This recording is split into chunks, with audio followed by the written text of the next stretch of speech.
law enforcement public service order. First thing is approve the minutes of January 9th, 2017.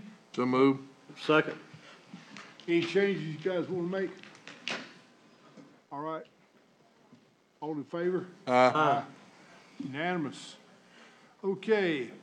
Increase school safety. Mike, your own. Good afternoon.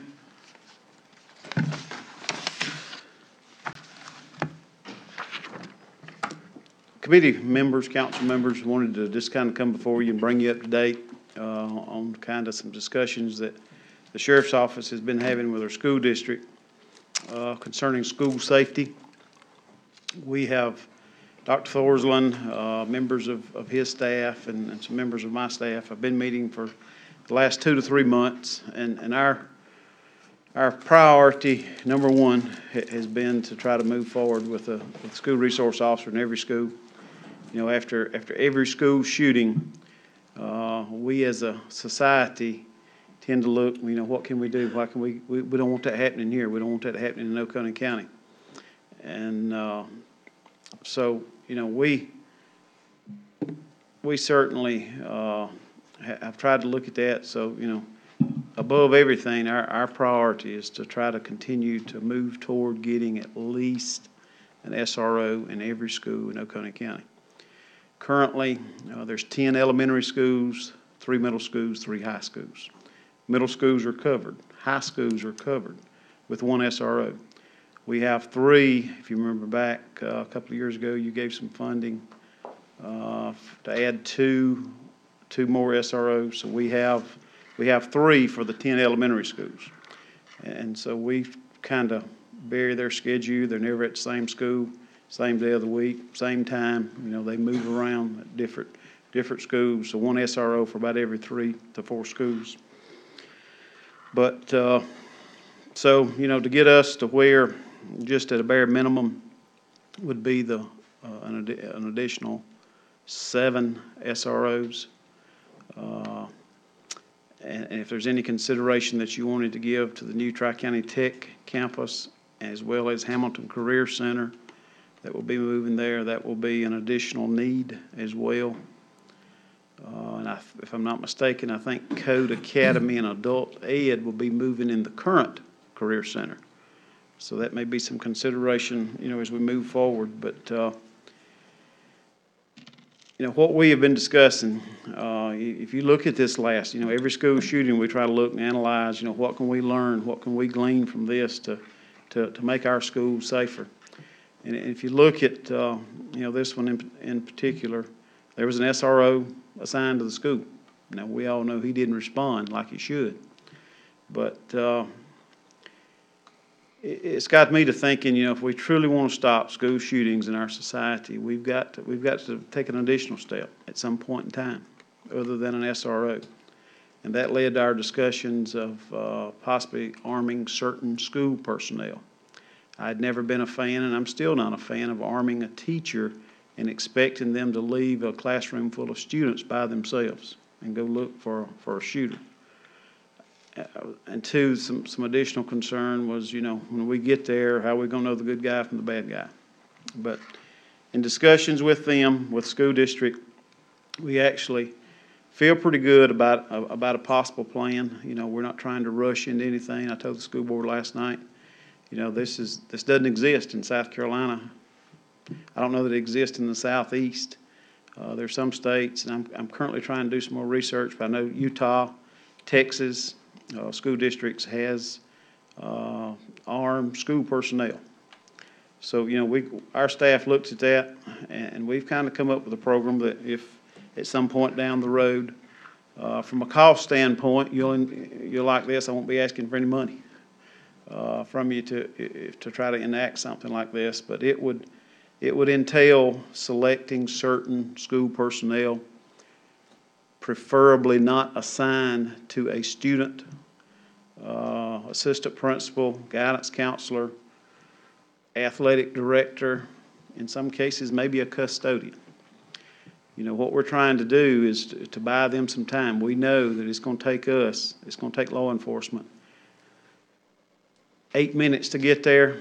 I would like to think if a school shooting goes out, we're going to be there quicker than that, because everybody that's got wheels is going to be rolling. So, but even 5, 6 minutes. You know, what can we do to increase their safety during those 5 or 6 minutes that it takes law enforcement to get on scene? So that's where this progressed to, of a possible arming school personnel. You know, folks need to understand, and you as council members, I want you all to hear it clearly. This is not a concealed weapons permit class. This is not a Saturday firearms familiarization course. This would be probably a minimum of 60 hours of advanced firearms training that we would actually put these folks through, as well as the psychological examination. And it would be a selective process, you know, whether or not you were selected to carry, based on, you know, how you handled stressful situations in talking with your principal or the folks at the school district. And once if they successfully completed that program, you know, and it would involve weapon retention. I know there's been some concern about that. It would involve basic first aid, you know, showing them how to put on a pressure bandage, a tourniquet kit, you know, trying to save lives. That's the whole goal here. What can we do to save lives and stop school shootings? I think it would carry a great deterrent effect as well. Signs would be at every school, letting someone know that not only does that school have an SRO, but they have armed school personnel as well to address any threat upon students and staff. After that initial training, you know, you all know this, but, you know, shooting is a perishable skill.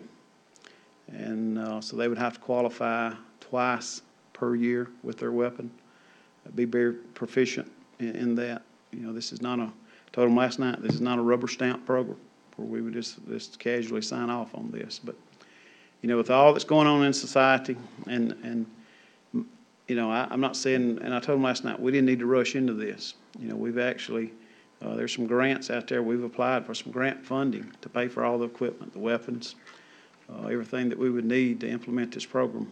It's an 80-20 match, and we'll know later this year. But, you know, I'm telling the school board last night, if nothing else, if they want to proceed cautiously, it's my hope that at least some of them will be selected, preferably Dr. Thorsland, preferably somebody on the school board.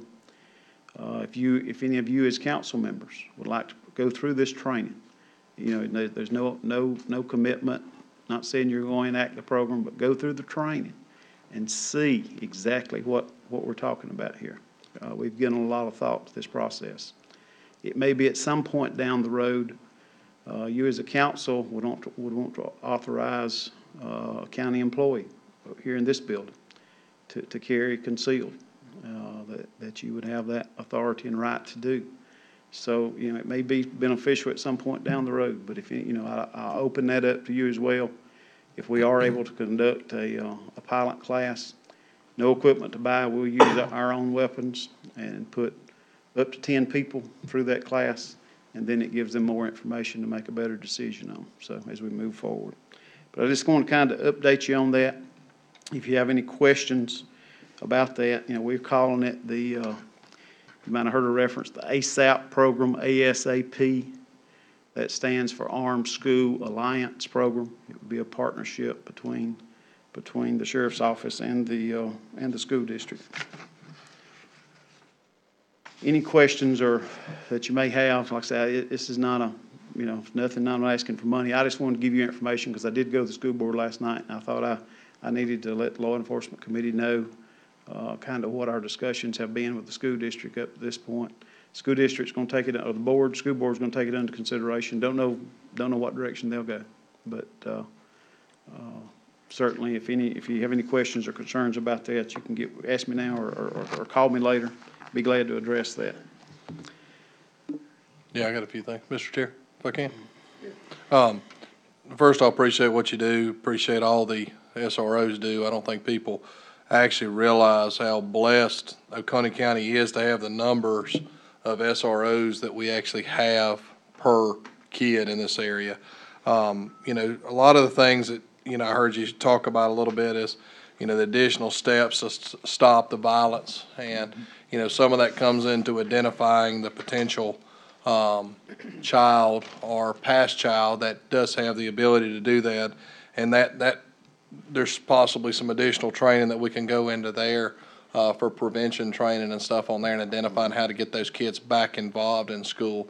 It seems to me that a lot of these kids become separated at a young age, and they never get back to the table with their classmates. They're eating lunch by themselves because they got in trouble in elementary school, and then when you go into middle school, they're eating lunch beside with themselves because nobody wants to eat lunch with them.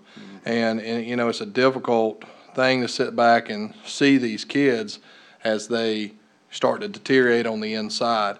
And that's one of the things why I always fight for things with our youth, and that our SROs actually identify with a lot of these kids and mentor these kids. That's 99% of the job. I hope the 1% of the job that they're truly there for, they never have to do. One of the things I will state is I'm not, a big fan of additional guns in the school with that, but I will commit to pushing forward through SROs to complete this process as we work with the school district and their budget as well as our budget.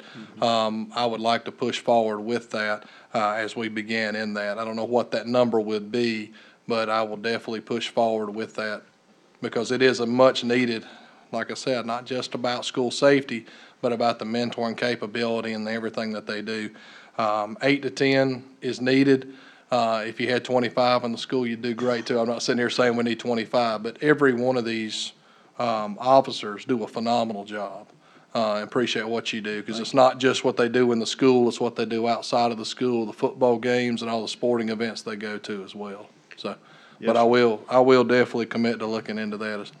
Thank you. We certainly appreciate that. We as elected officials sometimes get accused of kicking that proverbial can down the road. And, there's a school shooting and they say, well, we need to do something. We need to, Mike, yes, sir, how much- Mr. Hart.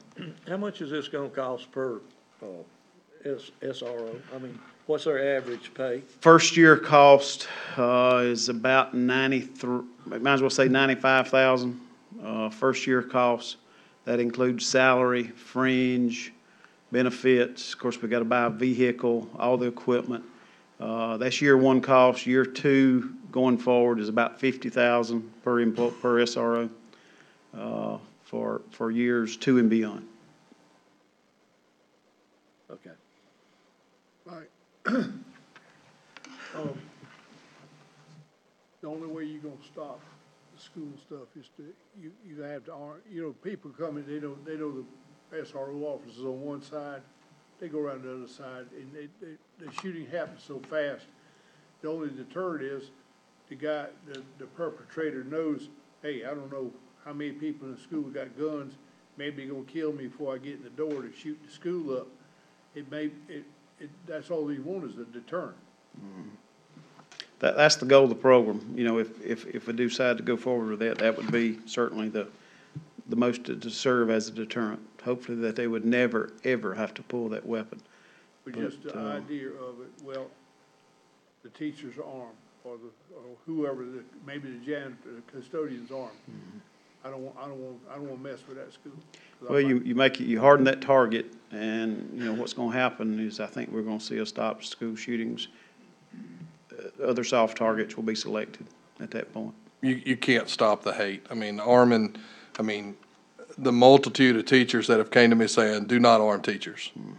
They have enough on their plate with what they handle from a day-to-day basis. Can't And the disagree last with thing that you want, and I talked with you earlier about this, is the opportunity, the more guns you have, the more ability you have to get a gun taken. And that, again, results in a additional thing. I think, putting the guns in the officer's hand that are trained, and it's what they want to do, is what I'll fight for moving forward. Thank you. All right. Where are you gonna do this training here at the, Law Enforcement Center? Yes, sir, we would. We would be doing the training here. Our certified instructors would be provided, of course, at our county firing range as well. But it would be classroom and hands-on. Okay. would there ever be an opportunity, you know, you have people that's in the general vicinity of a school, neighbors, different things like that. Obviously, you don't want people rushing to the scene as they seem to do. If you've seen pictures from other issues, you have multitude of people coming in there trying to help and do stuff. Sometimes when the person hasn't even been identified on who the shooter is, or what that is. You have people running around with guns, shotguns, handguns, and everything else, oftentimes drawn. Is there a way, I know people talk about orange vest. Well, everybody can get an orange vest. Is there a specific way that we can work through a training process? Let's say, since, you know, my office is across from Northside School, and our school color over there, so let's say it's neon, you know, yellow. If I am selected and go through this training program to where there is an incident and I come on the grounds and I put my vest on, not that I'm coming over there with a gun, I'm just coming over there to help through a situation. Is there something like that as we move forward that we can enter into having areas around these schools for people that are retired around a specific school, that they come onto the school to help and they're identified as trained, whether it's CPR training or calming the kids down? Is there something that we can look at to do that? This obviously doesn't cost anything, but I know a lot of people have spoke to me about that. How can I help in this situation? Yeah, I've had those same conversations, and initially my thinking was trying to find retired military folks, retired law enforcement folks that could respond. But you know, I try to be open-minded about everything that when it comes to school security. So I think there is a process that we could probably work through. You know, my concern would be that we would want to identify that it's an orange vest or whatever it is. It would be uniquely known to those responders and law enforcement, whatever, and that's kind of what we'd come up with for this. You know, we have to have a way to identify if somebody's going to be armed other than law enforcement. So that may be something that we could consider as well. And I don't think this, I mean, to me, it's not necessarily as armed as a As person person of whatever that is to Yes. help out the situation. Obviously, is. you'd want that situation secure before private Correct. citizens enter the scene. So that may Right. be I think it would be good to, of course, it's another discussion, probably have a staging area. Everybody would report to that. And then once we secured that scene, then obviously we could utilize some citizen help. Doesn't your CERT group offer that kind of help? CERT does, you know, I don't know that they live beside a school, but yes, sir, CERT through Chief King, you know, that certainly, they're trained in basic first aid and first responder needs as well.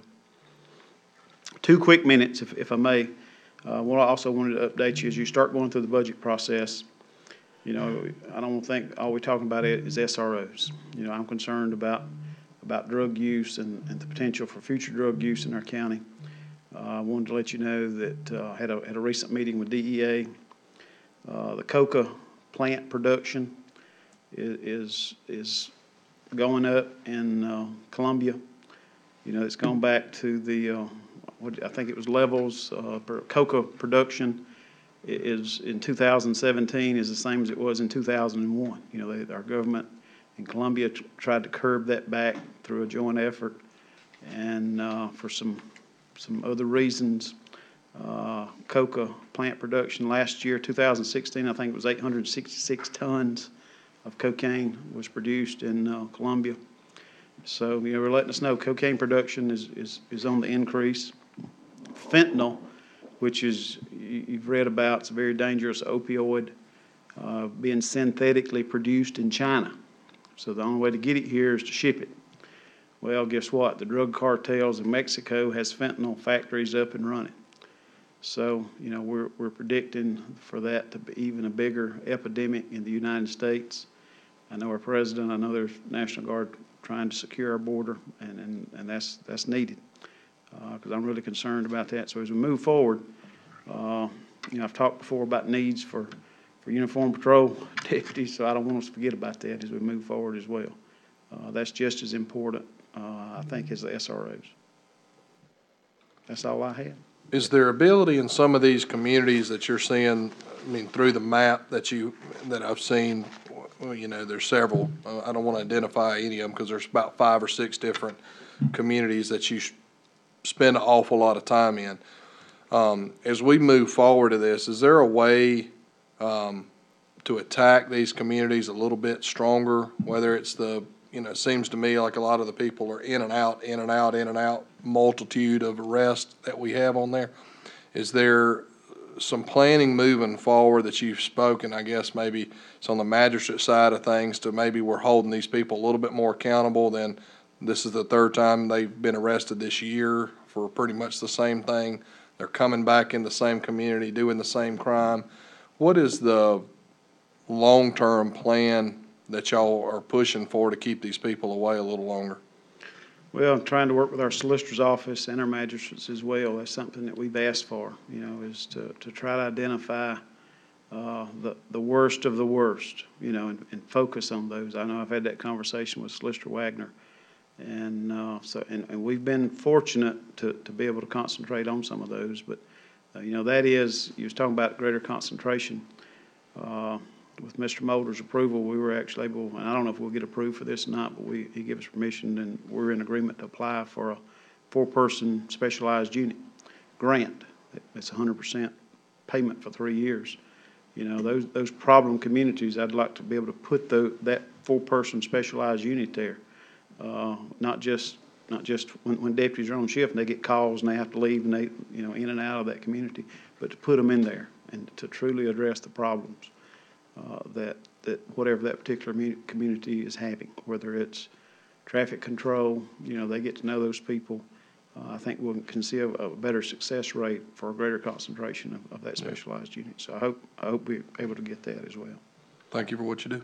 Sheriff, one thing you brought up, that everybody really realize, and the coca trade, as they know it in Central America, they call them narcos. When they get to fighting over territory, everybody's fair game.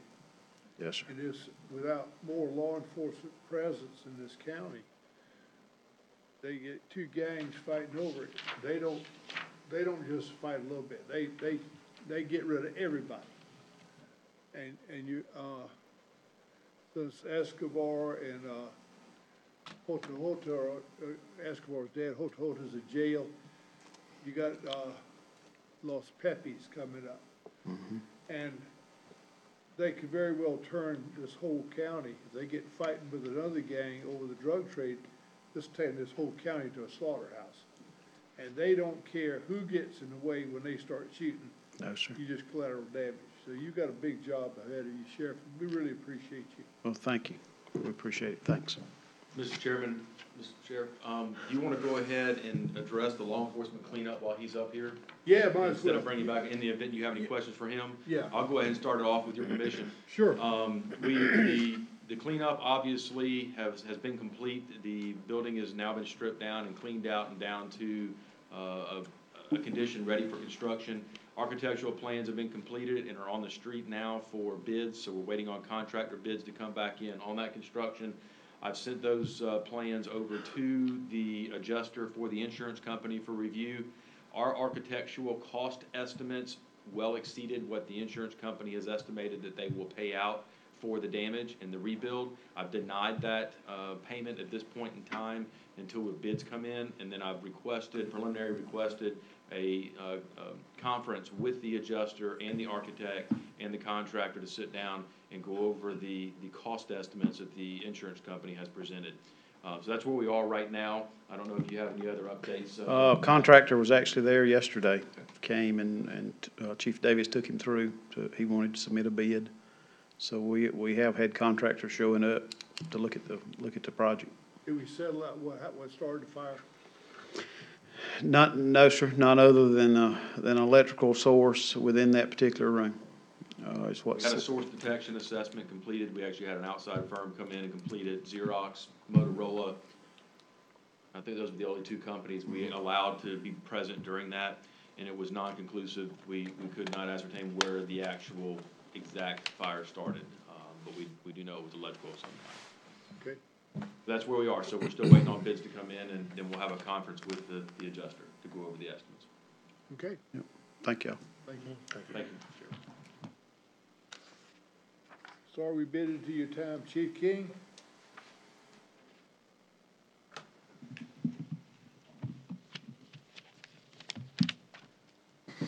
Gentlemen, thank you for a few minutes this evening for me and a handful of our partners to present a little bit of information to you. But as you know, most of everything that we do in our business is derived as a plan. Starts as a plan. We work through that plan, build it, revise it, train it to our folks, and then we deliver it as a service to the community. And what's in front of you in the notebook is no different. Last year, most of you remember the Pinnacle Mountain Fire in Pickens County. Was not only a learning experience for our team and our county that supported Pickens and the State Forest Service for 25 days, but it was an incredible learning environment that, number one, we were able to walk away because it was somebody else's fire, but at the same time, we were able to come to a realization that could have just as easily been anywhere in our county in the tinderbox that we have here. Looking at local news across the state, there were a couple of fires over the weekend that crested over 100 acres. And so, again, we just can't say enough that fire potential is here. And over the events of the last couple of years, whether you look back at Gatlinburg or Pinnacle Mountain or just the number of fires that we saw across the southeast last year, it was a very quick realization that we had to have a plan locally, not only to ensure that our folks, that we had an adequate response force to deal with fires, but that we were able to look at both public education, fuel reduction, and the entire gamut of things that our community needed to be prepared for when a wildfire does occur.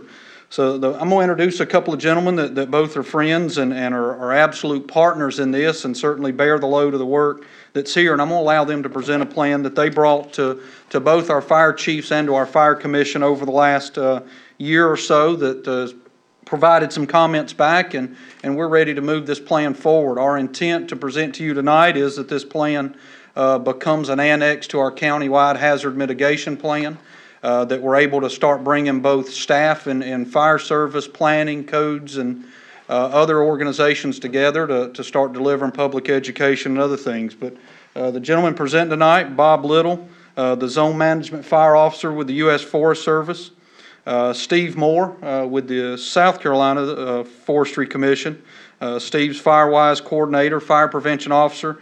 Steve has the coordination duties for traveling the state, leading our incident management team for both wildfire and natural man-made disasters. And then certainly Bill Wiley is our upstate area FireWise Coordinator, which essentially leads the effort in public education. But I'm going to allow them to make their presentation and then help answer any questions at the end of it. Gentlemen. Thanks, John.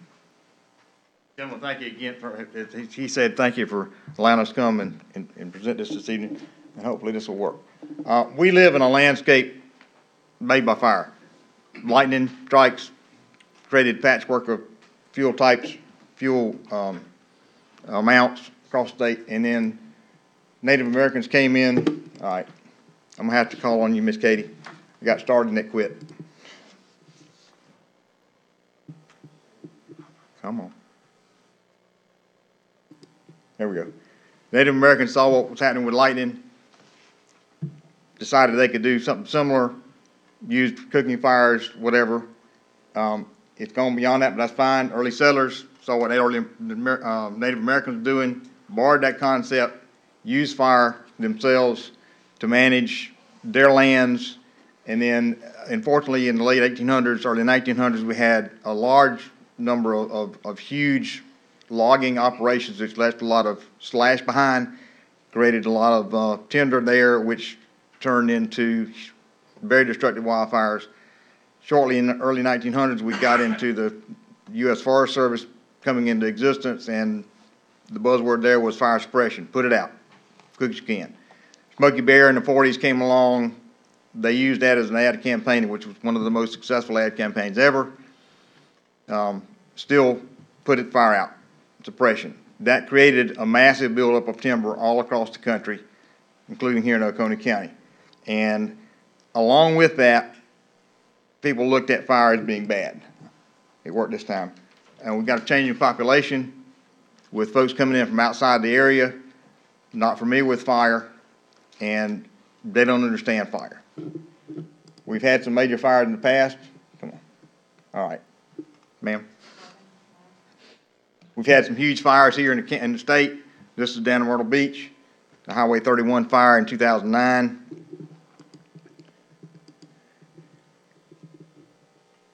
And some others. I'm gonna touch on these a little bit, and then we'll,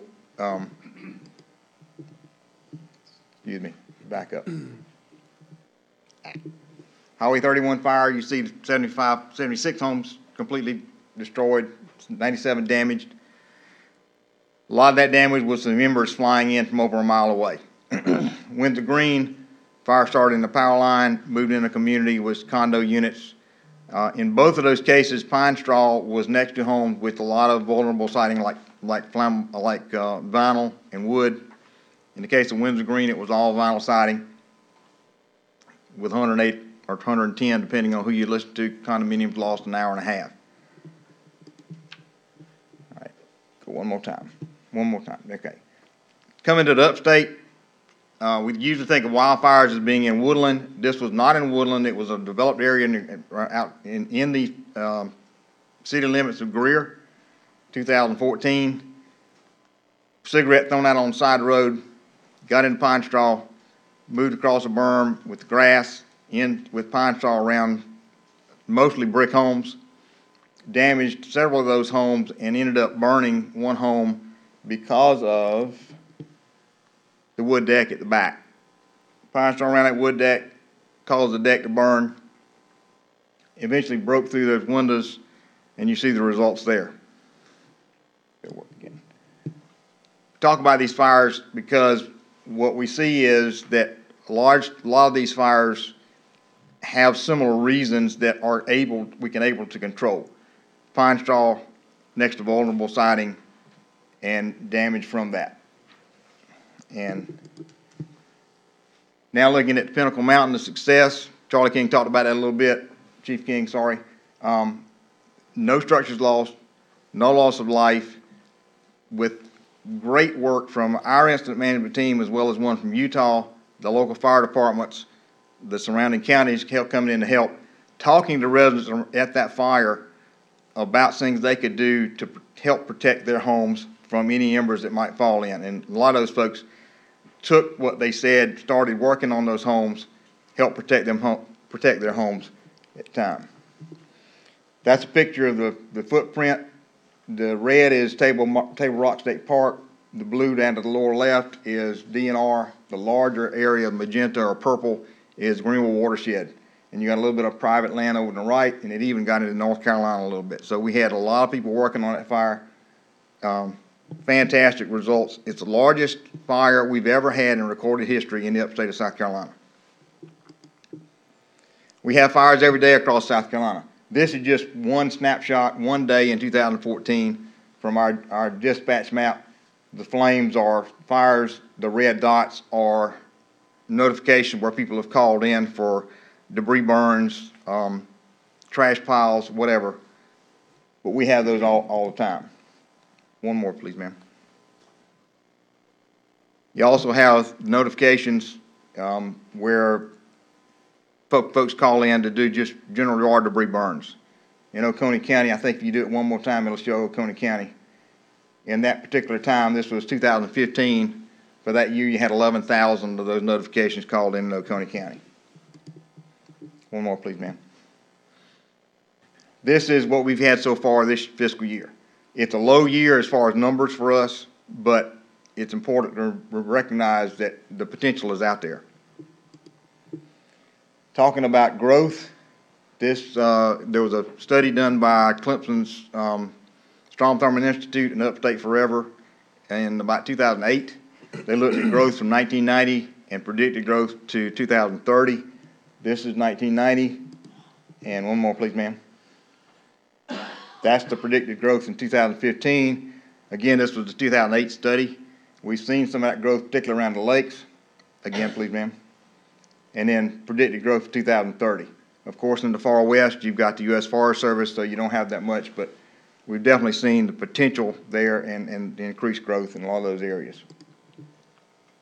We talk about a term, wildland-urban interface. That's where folks live next to wildland or woodlands. With smoke, of course, being a major problem, but of course the fire as well and the embers that creates.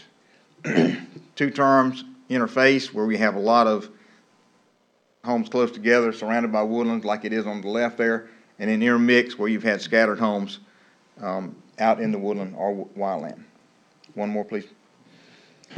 Some of the problems with development are ingress and egress. A lot of times, a lot of communities we look at, we see only one way in and one way out. The cul-de-sacs sometimes are very narrow, or there is no cul-de-sac, it's just a dead-end road. You got narrow winding access roads and private drives where it's a little bit hard to get in and out. Residents and firefighters using the same roads, and that's particularly important where you have a situation like this. This is from our Highway 31 fires dash cam, still picture from the dash cam of deputy going in trying to warn people to get out. This was at 2 a.m. in the morning. And you can think about that where you might live. And one more, please, ma'am. And then this is what you see a lot of times up here. This was near Lake Kiwi. Difficult to see that home during daylight. Very difficult, of course, at night. And hard to get around that home with the limited access. We know what we can do. There's been enough studies, research done for over 30 years from the U.S. Forest Service and others to know that, for instance, that debris on that roof in that valley can be an issue. Talk about defensible space. It's a 30-foot area around the home, preferably 30 feet, minimum between the home and wildland fuels. Not talking about cleaning out everything, just opening it up so that we as firefighters can get in, fight the fire, but also so that the fuel load or the amount of fuel is reduced to reduce the fire intensity that might be there around the home. One more. We look at fire resistant construction. And in this case, a lot of that is not fire resistant, but over on the right side with the brick, it's much more fire resistant, but as we saw earlier, that doesn't always guarantee that the home will survive. We look at ignition resistant landscaping. Recommend less flammable species. Can you hit that one more time, please? Rather than things like the arborvitae seen here, we much prefer less flammable, more succulent species, particularly there where you've got the overhang and coming up under the soffits. If the fire got in there, you'd have a home burning from the top down. Much prefer a scene like this where you've got, instead of pine straw mulch, hardwood, double ground hardwood mulch, and more succulent species. One more, there you go. We do a wildfire risk assessment in the community or in the fire district. I just did one last week for Walhalla Fire District, looking at the area around that district, and we can then take that information and write a community wildfire protection plan. In this case, for Oconee County, we've done one for the entire county. And we always tell people it's not if, but when. We never expected to have a 10,600 acre fire in the mountains of South Carolina. In 2016, we did. And we much prefer having a scene like this as a result, as opposed to a home that's not there. This was from Oregon, but it's a mountain area. You can see the area around that home where the trees were burned and completely destroyed, and yet that house is still there. It's a log house. Not sure what they did right, but obviously they did something right. In Oconee County, we have worked with several communities. There's a national recognition program, the Firewise USA program, which helps communities with advice on what to do, but they also, by getting that recognition, we have some funds that we can provide to them to help them, particularly in their common areas, help clean up some of that heavy fuel. The yellow stars are the ones in Oconee County that have the recognition. I've also worked with the communities that's shown in purple there and done a wildfire risk assessment and a plan specifically for that community. And some of those are considering becoming recognized in the program.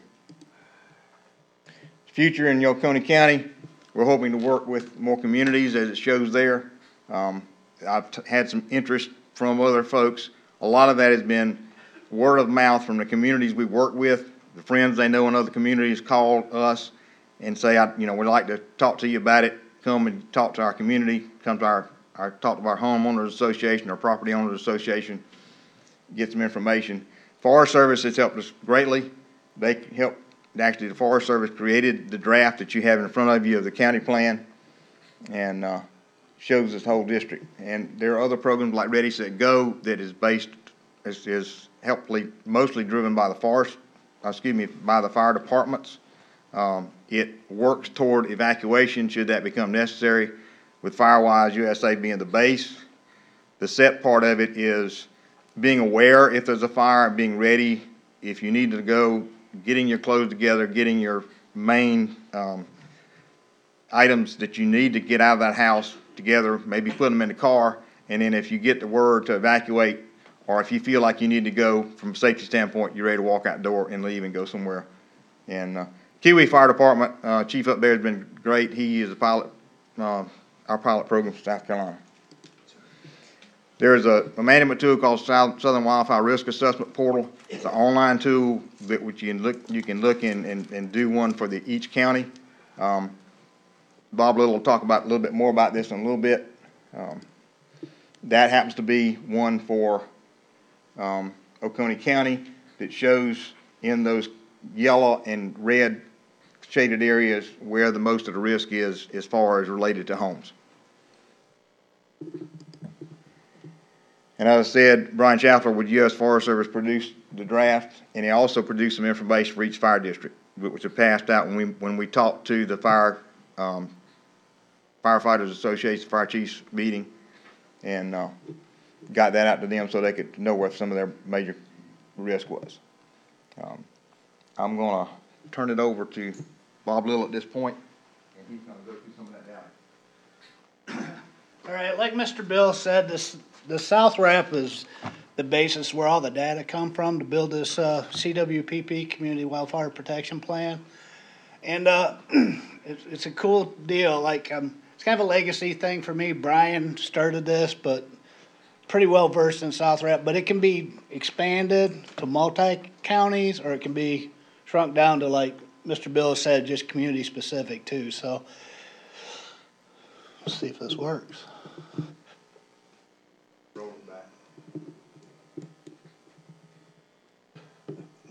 Well, it is sensitive. It is. All right, some of the stuff that comes out of this is Mr. Bill talked about the wild and urban interface, and then it develops a WUI risk index, basically, and we'll kind of touch on it a little bit more. And the big thing to look at is the community protection zones, burn probability, and things we look at real closely too are dozer operability rating, because most of our suppression efforts are done with the state dozers or federal dozers type thing. So that's our quickest and safest way to mitigate some of these wildfire occurrences.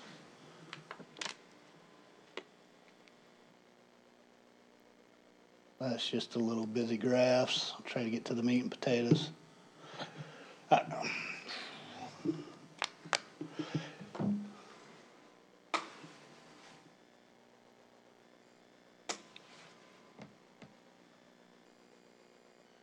Going the wrong way, ain't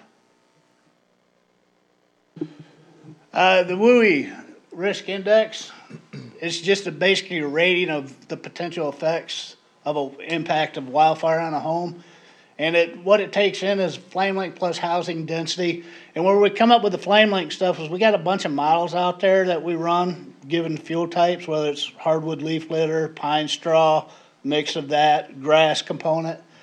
So all this is kind of a model. It's, it's not finite, but it's a real good approximation of what's actually going to happen. Community protection zones are the areas considered the highest priority for mitigation planning, some of the Firewise activities, some of the other mitigation things that you'll see in the goals and objectives in the CWPP and the action plans. It's kind of it prioritizes the areas of treatment and stuff like that. And they kind of just take the rate of spread of housing density determines area of concern. Well, more populated areas in a highly flammable vegetation type will probably rate out higher. But, that's part of the Firewise stuff, and probably Oconee County's hazard assessment. A lot of that stuff for FEMA looks broad. and look at high-risk things, but where we get concerned is, at least for us, is when we're responding to a wildfire in an urban interface that's next to Forest Service system lands, and we've got them obscure houses out there just dotted around. The CWPP helps provide, Mr. Bill talked about ingress, egress. It helps provide funding for the improvements, for the roads, the cul-de-sacs, better signage, just better communication tools, and helps all the cooperators with their decision support and decision process. A lot of the information comes straight from the fire departments, the tax assessor's office, building footprints, GIS, county GIS, and some of our fire program analysis. And periodically, annually, that information goes into a data dump, and they process and update the data annually for us. Our wildfire response goes from calendar year, and prescribed fire activities go from fiscal year. This is all in that 3-ring binder. This is showing how many structures are in a high risk, moderate, and low risk per township, basically. Oops. It even goes far enough to flesh out some of the parcel values in the risk areas. And then community protection zones. You see Oconee County's primary and secondary eats up about half of it. Well, again, it goes back to what Mr. Bill had said about, federal and state lands occupying a good portion of the county, so it almost splits it in half. You can see that in that one graphic he had. Kind of some dated history. You can run SouthWrap, and you can pull all this stuff up and stay current on it. It's a living document. The CWPP is a living document. We look at it in terms of wildfire protection, but you got to look a little more broader on that spectrum on that. I've been around the country, like even in Montana this year. There's an economic side to it to local communities. Some of these mitigation measures and some of the hazardous fuels treatments, everybody just thinks of prescribed burning and, thinning and stuff, but some of the shaded fuel breaks, road daylighting, which goes into the ingress egress stuff, some of that stuff, I've seen it work on smaller counties, similar to Oconee County, where that stuff is supporting the local economy. You're getting new contractors coming in to help do some of this stuff, and then there's a maintenance after the original implementation. You always got the maintenance side of it, so there's always upkeep. Again, a big document. There's a lot of fluff in it, but I would point you to page 69, the goals and objectives of the CWPP. And then if you go to page 70, we've got an action plan spelled out in there, some way to measure success. And for the local community folks that are in here, the public, they're in there. There's some caption handouts. One's a success story from Transylvania County, kind of highlighting some of the stuff that they actually did on the ground with the CWPP, and some of the diverse benefits handout, and it comes from the community wildfire protection plans. So, don't look at it as just wildfire mitigation type stuff. Look at it as an opportunity to get the communities in the county talking and kind of sharing ideas. What works for one community along the lake may not work for a mountain community out by itself on a smaller lake type thing. So it's a good chance for people to really get talking across boundaries. And that's a reason I'm here, is because we're starting to do that with these CWPPs. The only ones we got are along the coast and Berkeley and Johnson County. And we're looking at up here, and our hurdle for us on the Forest Service side is this. I got 3 districts I manage the suppression and prescribed burn activities on. The Andrew Pickens district is the only one that's in one county. All the other 2 districts have 5 counties that we got to deal with, and so we're kind of seeing how this fleshes out, and hopefully word of mouth once we get this into play, give it a little time and get some of these contracts and some of these mitigation measures going and some funding. And I'll be honest, typically, once you go through CWPP, a lot of people underestimate the amount of funding that, they ask for. Go for the pie in the sky stuff, you'll be kind of surprised what you get, and that really gets things moving along faster on the federal side. So, questions, comments, concerns? One question. The Firewise, it seems like the gated communities and the higher end communities qualify to get their leaves and stuff hauled off out of the yard. And if you're not in the gated community or have a property owners association, you're just left out in the cold. And I've been getting a bunch of complaints from, well, why are we not, why is it these Crescent and other communities, they get all the good stuff, and if you're outside the boundaries, you get nothing. I understand what your concern, and I understand concerns of your residents. One of the things with the Firewise recognition program is it does require some sort of committee or council to manage the risk reduction efforts. It doesn't necessarily have to be a named subdivision like you're talking about the gated communities. We've got some that aren't gated, but you do have to have that organization. That's one of the requirements from the national organization. And some small community join together, as long as they've got somebody to manage that, to step up and look after that program. You've got to have that. You've got to have, there is an investment, but that can be done sweat equity. It's so much per dwelling. A lot of the communities do that through just hands-on work themselves, number of hours multiplied times the national volunteer rate, and they come up with a lot of hours that way that matches up. What I would suggest is just, if you've got our cards there, if you've got a particular community or a group of folks that's interested, I'd be glad to talk to them individually and see if they can, kind of come together as a group. And we'd be glad to look at the community, do a risk assessment for them, and see if we can do a plan and get them on board. What we're getting is right outside the house, right outside The community. the Ritchie community. Well, they're old people, they can't get nothing done.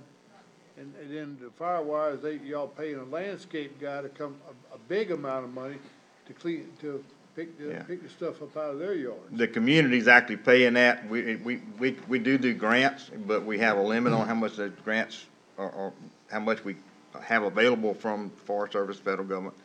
But there may be a way, I don't know whether there's a way, Steve, to talk to the community and. What we encourage communities to do is to have a Firewise committee. And if there are people in that community who need assistance, to get a committee, a group of folks together to go help that individual. And, like Bill said, we have grants for the communities. We don't reimburse individual homeowners, just the community itself, to rid itself of fuels that are in and around that community. One of the things I want to mention, I know it's getting short on time, that y'all would be really find interested is on page 22 through 28. It's a list by fire department of where all the structures are and how much value those structures are. And so you can look at your county and see where the values are in your county and how much at risk they are. So I would encourage you to look at specifically those few pages. Again, I'm glad to talk to whoever is calling you about the issue, and maybe we can marry them up with that community in some way. Thank you very much. Any other questions? Yeah, one of the things I want to speak of real quick is the amount of fire departments that we have here in Oconee County covers into the 90 percentile of a 5-mile radius of protection of structures and everything.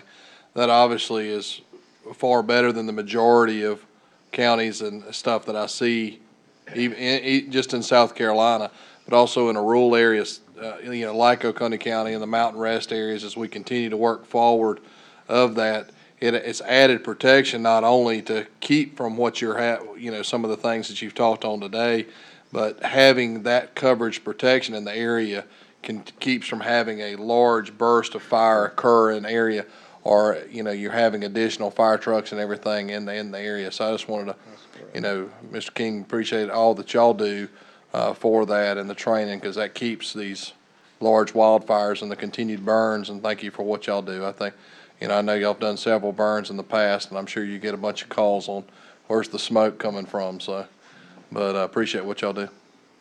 Thank you. Thank you for allowing us to come. Appreciate your time. Katie, it's almost 6. Let's schedule, we're gonna have to schedule emergency service meeting where there ain't nothing else going on. Cause we don't never finish, ever. And we got some other stuff coming up with Mr. Root. It's gonna be really involved. And the sooner the better, ma'am, if you could, please. Yeah, I need a motion to adjourn. Make a motion, adjourn. So move. All in favor? We adjourn? Nah. Aye.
We don't need to wait.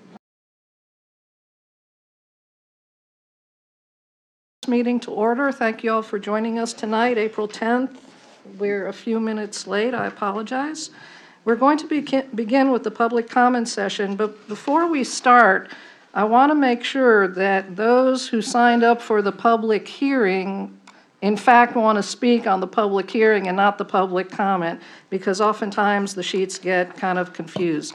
So for the public hearing on the Lakeside Lodge project, I have Elaine Masseri, David Blackman, and Deborah Cummings. Did you intend to speak on the Lakeside Lodge issue? All three? Okay. I did not. Deborah Cummings, us on the wrong one. Okay, so I'll put you on the public comment then. Thank you.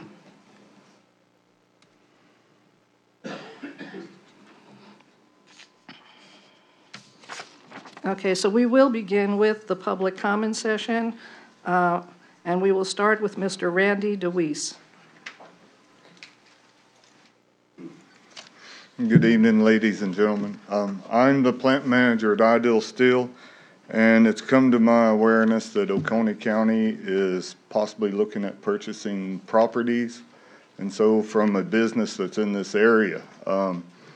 We have met with Richard Blackwell and the council. I was here a few months back. Our company was needing help, having problems finding employees. Actually, our corporation was looking at shutting this location down. We have 50 employees. We're trying to downsize and regroup our business to get us back on track. And this was a concern for me. If the county's looking at purchasing properties from businesses in the area, we've been trying to sell a location over near the landfill for quite some time now.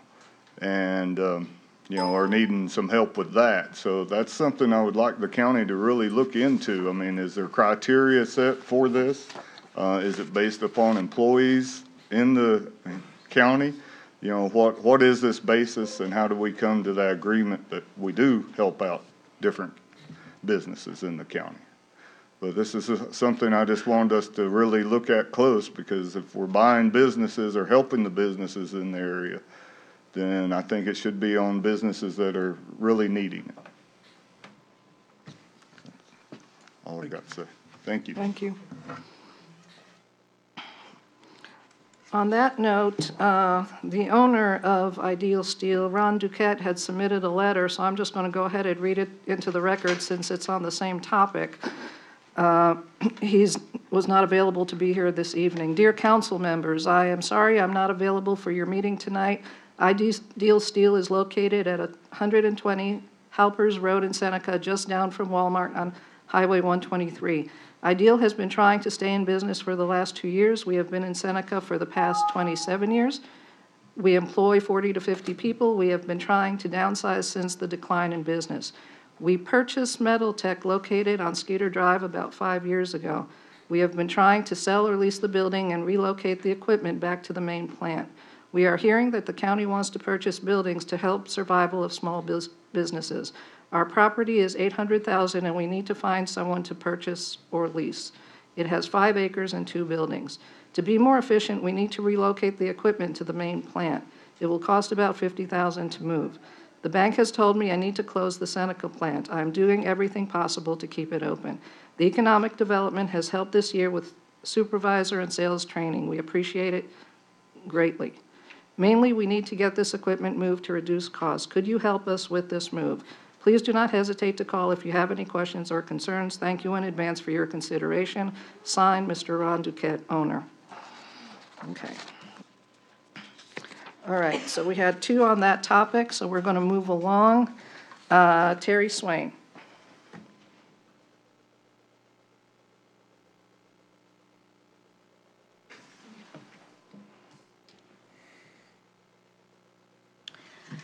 Hi, my name is Terry Swain, and I represent Fair Oak Youth Center. I'm the Recreation Director and Chairman of the Board.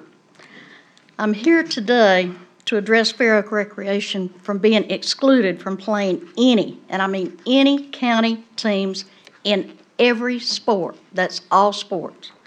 We still do not know the reasons for this decision, but we heard that there were several, which I would like to address here today. Number one, we've been accused of cyberbullying. There was one individual who expressed his own personal views on the website, which we did not agree with. We removed his post and we apologized. He has since resigned.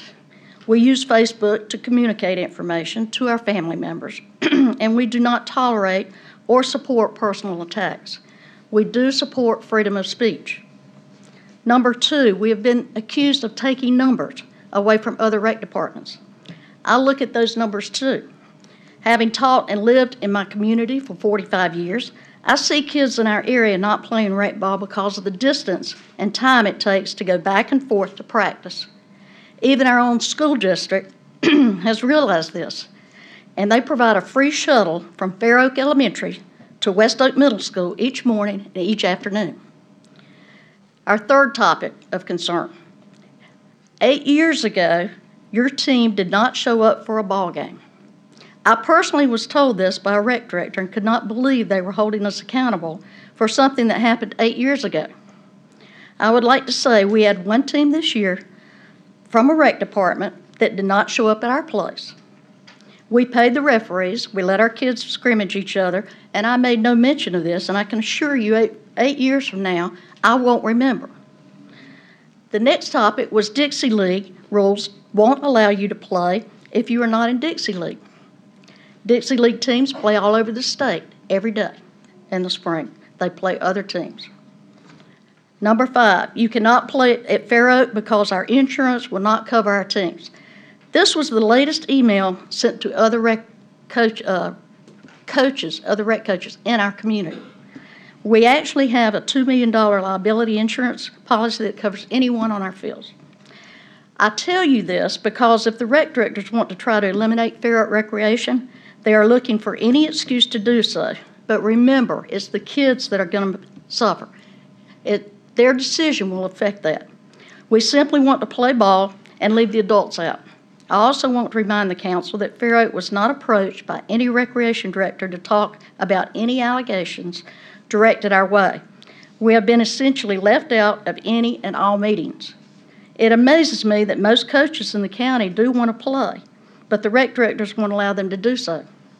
Going forward, Fair Oak will be an independent rec program. We will schedule anybody that wants to play us, which means we hope eventually that the county will help us and we can be scheduled to play other county teams. Let me tell you about the future of Fair Oak. We have an 8-member board of directors, some of which are here today. We have 3 officers, and all of us agree and try to increase recreation funding. We want to see the recreation funding. We don't want to hold that up, okay? Right now, Fair Oak Elementary is the 3rd largest elementary school in the county with 600 plus kids. We can adequately support a recreation department. Since the beginning of this school year, we have had 260 kids involved in 5 different sports. A majority of these players would not play unless they were provided fair and equitable access in the community in which they live. With this extra funding, we want to hire a full or a part-time recreation director and work toward providing a free recreation to any child who lives in the Oakway, Fairplay, South Union, and Crossroads area, or all of 10,302 residents in 98 square miles. We added 3 new sports this spring and hope to add some in the future. Spring volleyball is finishing up. We're having 2 ball games right now. We also have 67 softball girls playing softball games as we speak. My point is, Fair Oak Recreation Center is growing, and we are here to stay. Thank you. Thank you.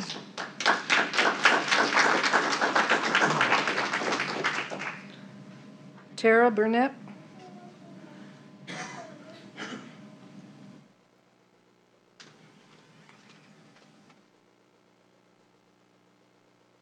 Hello, I am here to officially present the petition that we had online to petition support for Fair Oak Youth Center.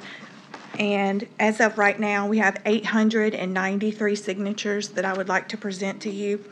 Last month I came here, we had 605. And I also have the comments, and the signatures tell the city and the state where most people are from, and this petition was signed from people all over in this county. Walhalla, Seneca, Westminster, I think almost every community is represented. And so I just wanted to officially present this to the board. Thanks. Thank you. Ms. Deborah Cummings? Sorry, I did not intend to speak. Okay, at all? All right. Ms. Jean Jennings?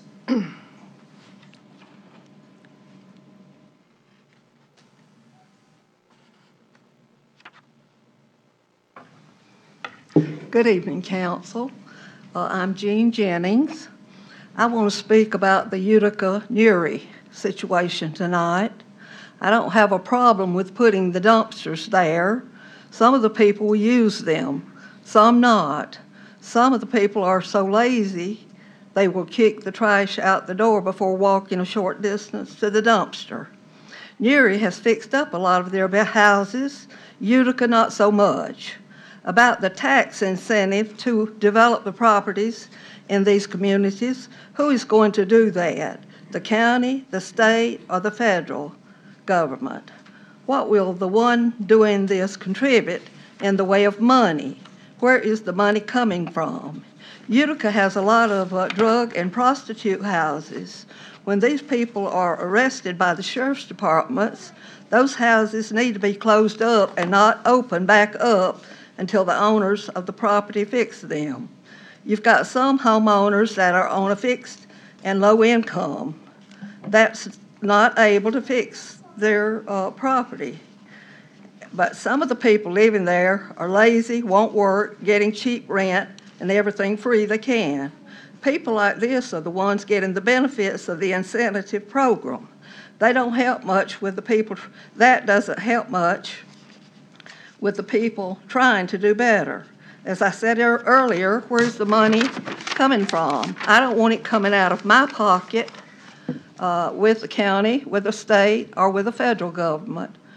When you have a situation such as this, incentive program, someone has to pay. Thank you.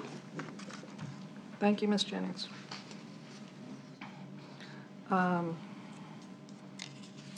That's the end of those who sign up for public comments. Any council member comments at this point in time?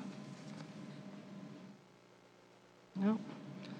Okay, please join me for a moment of silence then.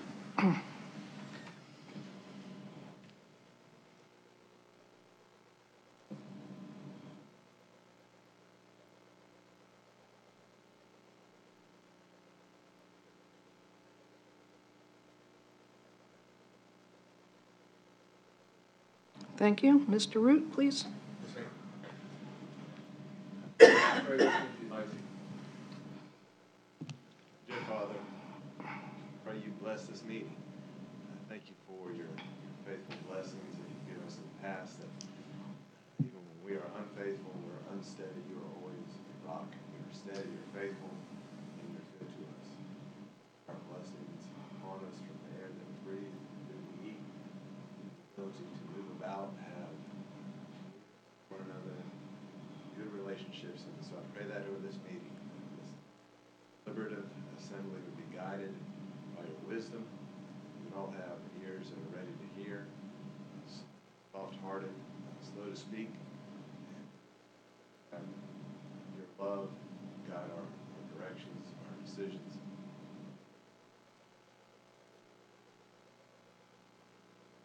Thank you. Mr. McCall, the pledge, please.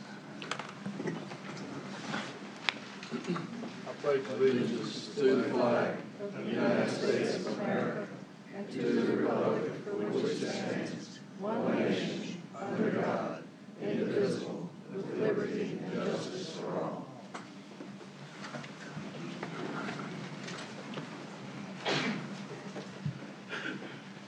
We have 3 sets of minutes that need to be approved. We'll begin with the March 20th regular meeting minutes. Do I hear a motion to approve? So moved. Second. Any changes, corrections?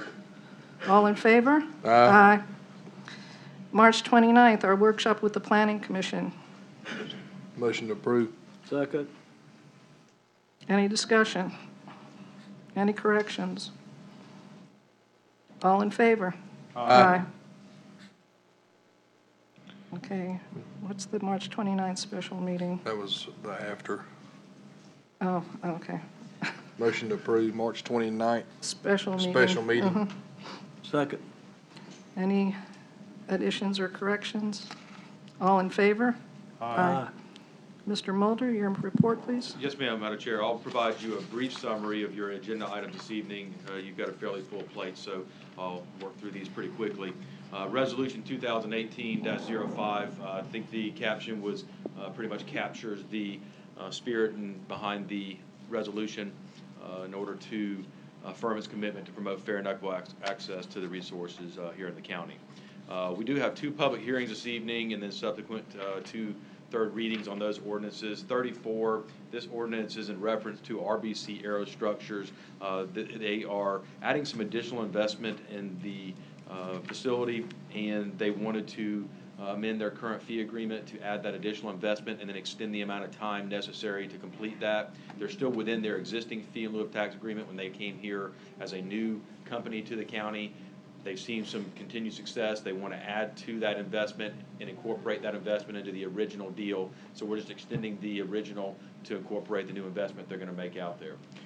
Second ordinance is 08. This ordinance is in reference to Lakeside Lodge, as well as Castone providing the incentive agreements for the development out there. This is also the one that they have to agree not to annex in order to receive those incentives. Also, there will be clawback opportunities for the county in that capacity. There was some questions regarding the agreement to annex and how that would be done, and I'll let Mr. Root confirm this, but I believe there'll be a deed restriction. It will actually be attached to the property associated with Lakeside Lodge, so it goes beyond just a signed agreement. But of course, he can clarify that when we get to that point if necessary. The second readings this evening, the first of 4 is 07. This ordinance is an ordinance that's going to allow an intergovernmental agreement between our sheriff's office and the city of Walhalla. The reason being is the city of Walhalla has territorial jurisdiction over this particular building and other county buildings. In the event something were to happen tonight, and the sheriff is here and the sheriff was to enforce the law and act, we want to make sure that he's not acting outside of his jurisdictional authority to subdue a particular individual if necessary. So this agreement will make it lawful for the sheriff's office to be able to enforce laws within the jurisdictional limits of Walhalla, specifically at county facilities. Since they are right up the road, they are a resource and can provide assistance to the city of Walhalla. This agreement is just merely giving them the authority. The Walhalla is saying, yes, you may act within our jurisdiction if necessary. And that's what the agreement is. 09, this is an extension of a fee agreement and transfer of land for Borg Warner. This actually dates back to the 1990s in relation to a previous fee that was originally granted to Borg Warner.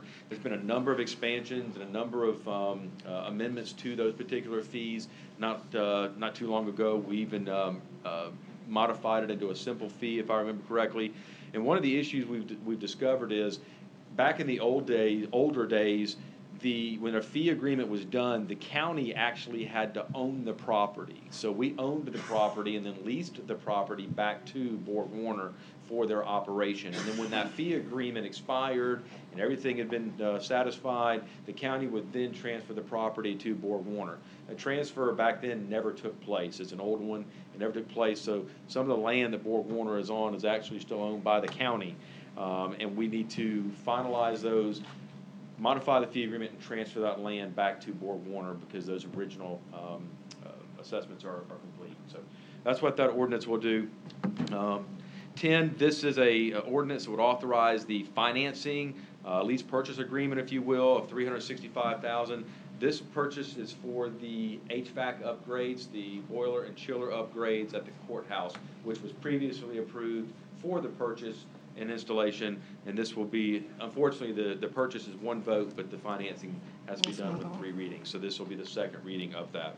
We have already begun the process of the preparing for the replacement, so we're not just waiting, we're gonna continue working, because there is a lead time on ordering the HVAC equipment, and things like that. So we're trusting that the ordinance to financing will follow through, just like the approval to purchase.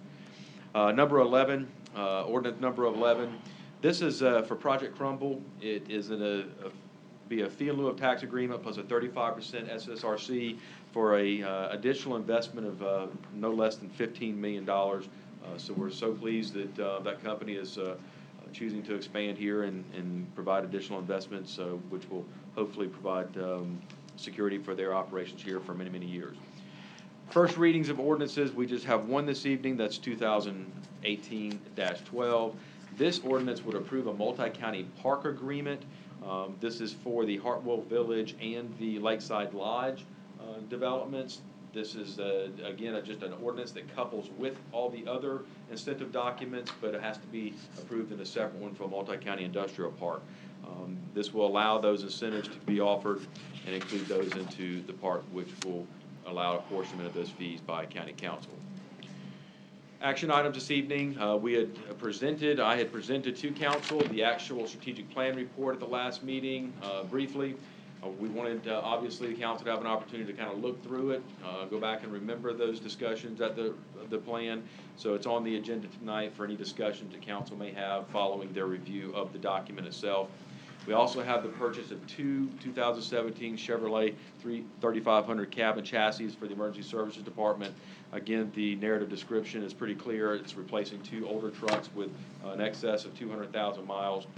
Those monies were included in the emergency services budget. As you can see, we're coming in under that budgeted amount that we had submitted. There may be some additional equipment associated with it in that budget, but we're very pleased that they've been able to back the specs down. We're looking at $87,950 for the purchase of those two trucks. This item was added, I believe, by you, Madam Chair, discussion regarding advertisement budget. So I'll let you kind of address that when it comes up. Board and commission appointments, no unfinished, no new business, and one council committee report. And as I had emailed to you, Ms. Kamick, we would like to remove the discussion regarding the economic development matter from executive session. Richard Blackwell, the economic development director, sent me an email. He's working with Commerce on some things and asked that that be delayed. So I sent that to Ms. Kamick, and she has cleared that. So we'll need an amendment to remove that from the agenda. And that's your agenda for tonight, Madam Chair. As you can see, that's a pretty full plate of important things. Well, then let's go ahead and amend the agenda to remove the executive session. So move. Second. Any discussion? All in favor? Aye. Opposed? Okay, it's removed.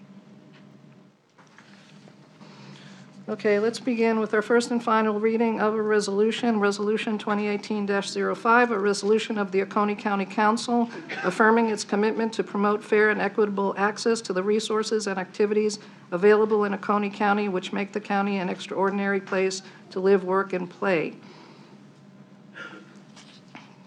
Do I hear a motion to approve the resolution? Second. Any discussion? Okay, I have a few comments to make. I had asked Mr. Root to come up or help me with formulating this resolution, partly in response to the hullabaloo going on between the Fair Oak area rec and our other rec departments in the county. I'm really dismayed with this situation, and I don't understand how adult men can be so offended by one person's comments on Facebook to eliminate an entire community from competition in recreation. That just doesn't set well with me. I would also at this point like to take back my praise last time of Salem. I had originally heard that the Salem Rec Director was at that meeting where the vote was taking place but did not vote. And then I heard he was at that meeting and voted. And frankly, at this point, I honestly don't care anymore. This just should have never happened, period. And as I was looking back on the last year, it seems to be the year of complaints regarding inequalities. I've received multiple complaints from various groups in the county that we aren't sharing our advertising budget resources with everybody fairly. We're giving most to one entity and throwing a few crumbs at the others and some excluding altogether. I've received complaints from our fire commission that the volunteer fire departments receive $60,000 a year and need to account for every cent. We give 4 times as much to the municipality fire departments, and they're not being held to the same standard. And since last June, I've been meeting almost every Thursday with the African American community in Seneca, members of 3 different churches, who really feel left out of everything that's going on around here. And I've helped them learn how to participate in some of these political processes, because that's how you get noticed and heard. And they, a couple of weeks ago, attended their first school district meeting where they were greeted with suspicion and not exactly welcomed. So we have some issues here that are playing themselves out in the background. We love to say this is a great place to live, but it's not going to be that great if we allow this kind of stuff to continue. And I feel that it begins with us. We need to put an end to some of these feuds and get back on track, because this is not only a beautiful place to live, but a great place to live. But I want that to be manifested in what people do every day as well. So that was the purpose of me suggesting that we adopt this resolution and start living by it.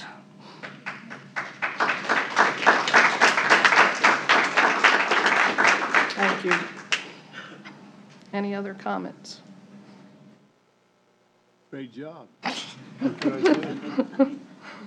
Well, I was just a little frustrated with all these With good situations. Okay, so any other comments? All right, having said all that, all in favor? Aye. Opposed? Thank you very much. Okay, let's move to our public hearings for tonight. Ordinance 2017-34. An ordinance authorizing the execution and delivery of an extension agreement between Oconee County and RBC Aerostructures LLC. Let me see here. No one has signed up for that particular public hearing. If anybody would like to make any comments right now, feel free. Any written comments to our clerk, please? So with that, I will close the public hearing on ordinance 2017-34. Ordinance 2018-08 is the ordinance authorizing the execution and delivery of the incentive agreements between Oconee County and Project Lakeside Lodge. We do have 2 people signed up to speak for that public hearing. So we'll start with Ms. Elaine Masseri, please.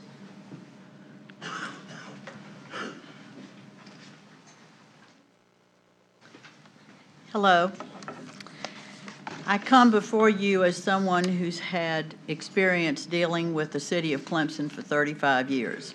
I hope to provide the council with some background information regarding what motivates the city of Clemson, in my opinion, in many of its decisions.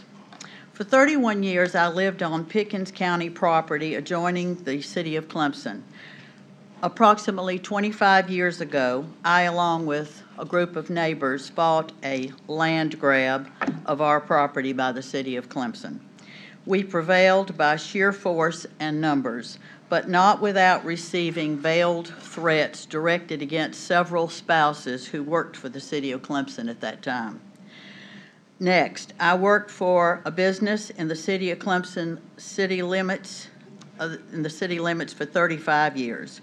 We were constantly in disputes with the city of Clemson over disrepair of their infrastructure and how it affected our business as well as others and our rental properties.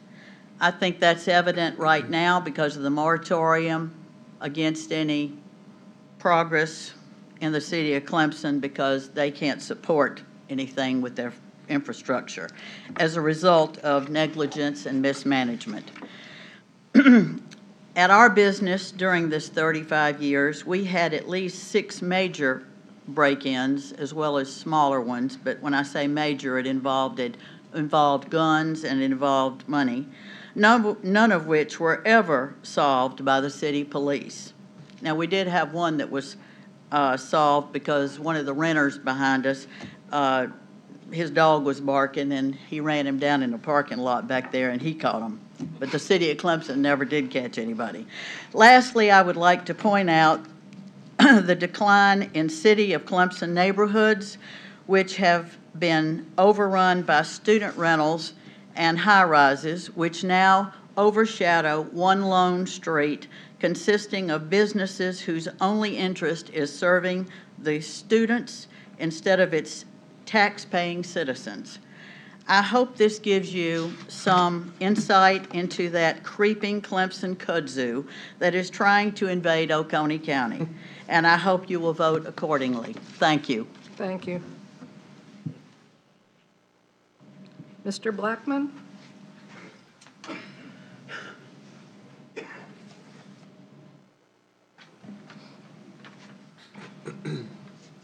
My name's Donnie Blackman. I don't have a prepared speech, so I'll just come out. Pardon my voice, due to some medical issues the past couple of years. I don't have the voice I used to have, so hopefully you can understand. I'm with the lady here. I'm not agreeing at all with this takeover that Clemson's trying to do with the county. I live in Cherokee Gardens.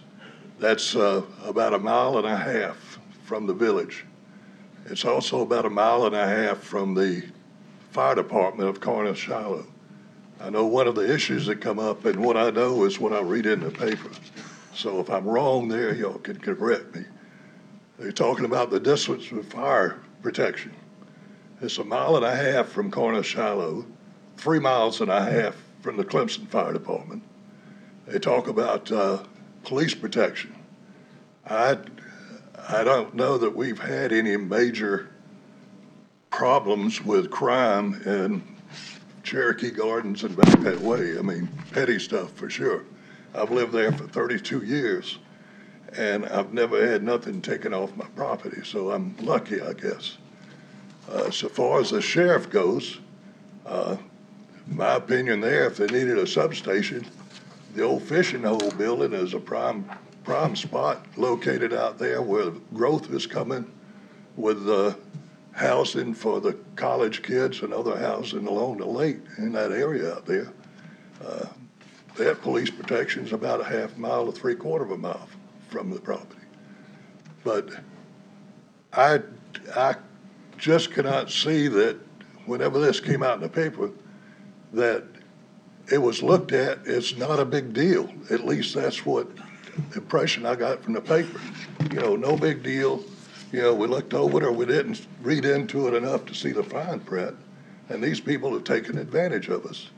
Now, I can see giving tax incentives to industry that's going to be bringing in 100 and 200 jobs. But to a hotel or motel like we did in the city of Seneca, I don't see that.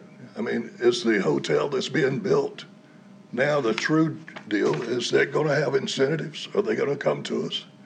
And I understand that we can say no and not provide them with water, electricity if they come in there. I don't know whether that's correct or not, but I've read that in the paper. And why we haven't said no to begin with, and why we're this far into the discussion, I can't understand that. I mean, it should have been no right up front, in my opinion, but I'm not in with the laws of the county. That's just personal if I was speaking to somebody. But it's like someone coming in, and I go on a 3-month vacation, someone coming into my land and propping up a tent and say, well, I'm gonna stay here, and you can't do anything about it. I'd like a little better explanation of why we've come this far and haven't come right out and said, look, they're taking our property, and the next property may be Harts Cove, maybe Food Line, maybe on down the road to the physical therapy building, and then I might be in the city of Clemson, and the reason I'm living where I'm at because I don't want to live in a city.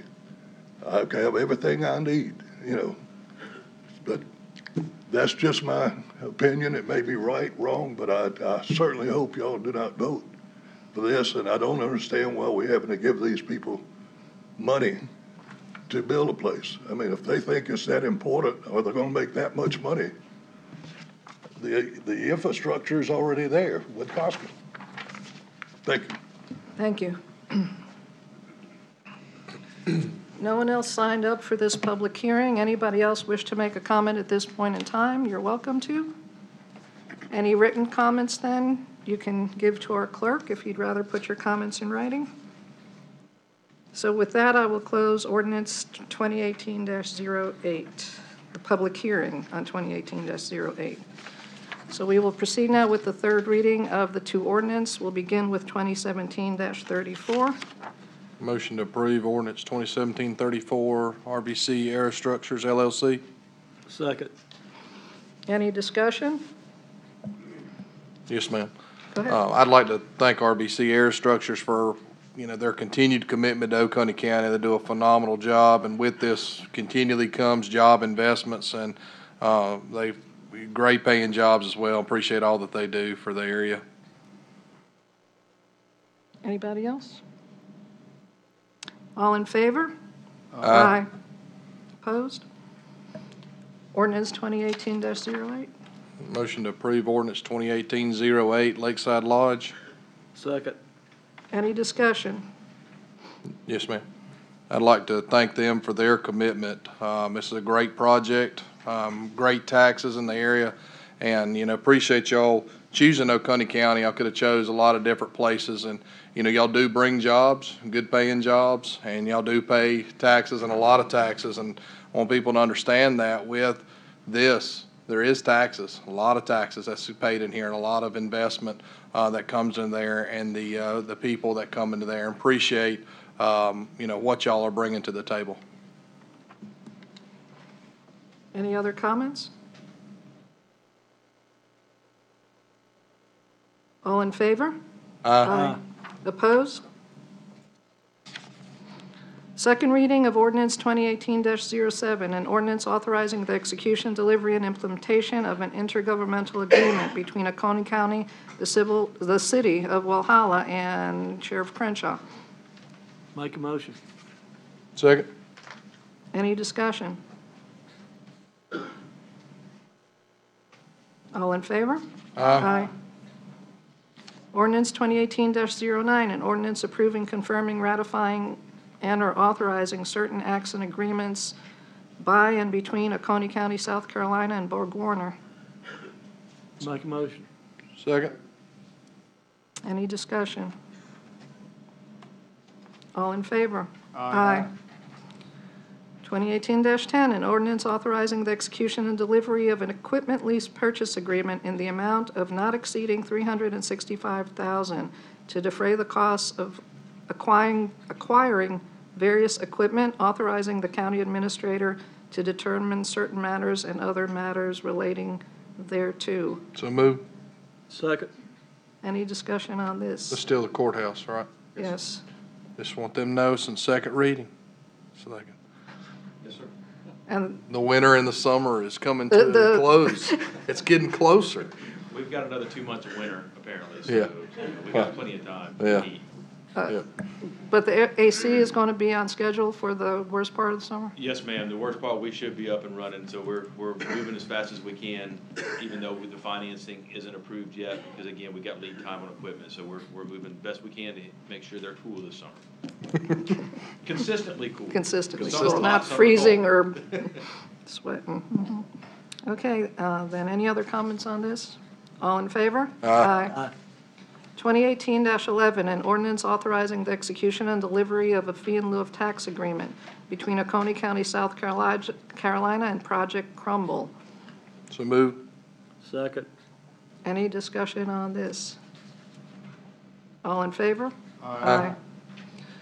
First reading of ordinance 2018-12, an ordinance to develop a jointly owned and operated multi-county industrial park and business park with Pickens County. So moved. Second. Any discussion? All in favor? Aye. Discussion regarding action items, 2018 strategic plan report. Madam Chair, I'd like to make a motion to approve the 2018 strategic plan. Second. Any discussion on that? I have a question. Did we get any additional information in about the joint City Hall magistrate combo, since that was one of our priorities? No, ma'am. Right now, to be honest with you, the city of Westminster wants me to commit $500,000 in order to even develop the plan for a joint facility. They've got about a $15,000 expenditure in order to hire the company to come in and do the space assessment plan and the study. And before they do that, they want to know that we're firmly committed to paying the $500,000 to the project. I don't have that authority and don't have that capability at this point in time to go ahead and commit the money until we see the plan.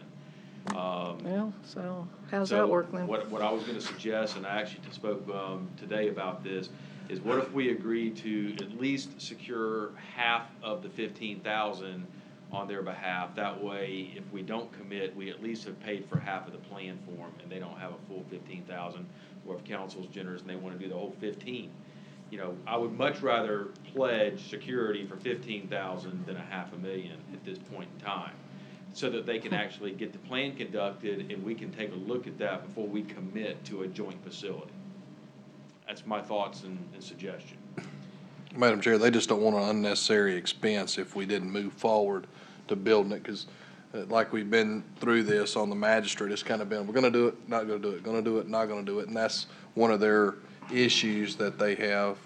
They want to make sure that, obviously, we have to do it regardless sometime soon.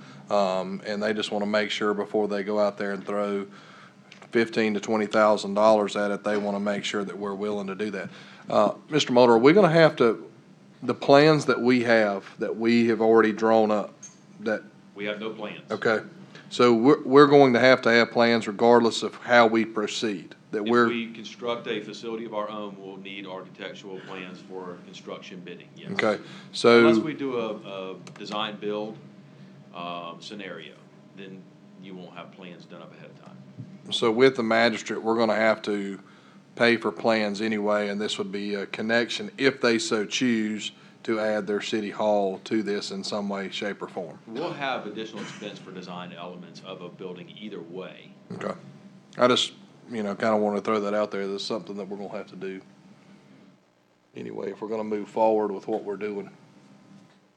Yeah, but it'll look completely different if we're going to build a facility of our own, or if it's going to be part of another building. Right. It would. I just don't feel comfortable recommending the council commit at this point in time $500,000 for something we don't even know what it's No, going to look that's like okay, yeah. and how it's going to lay out. Mhm. But I do feel comfortable saying, hey, we'll assist with the design phase of it so that we have what we need to make an informed, Decision. necessary decision. Okay.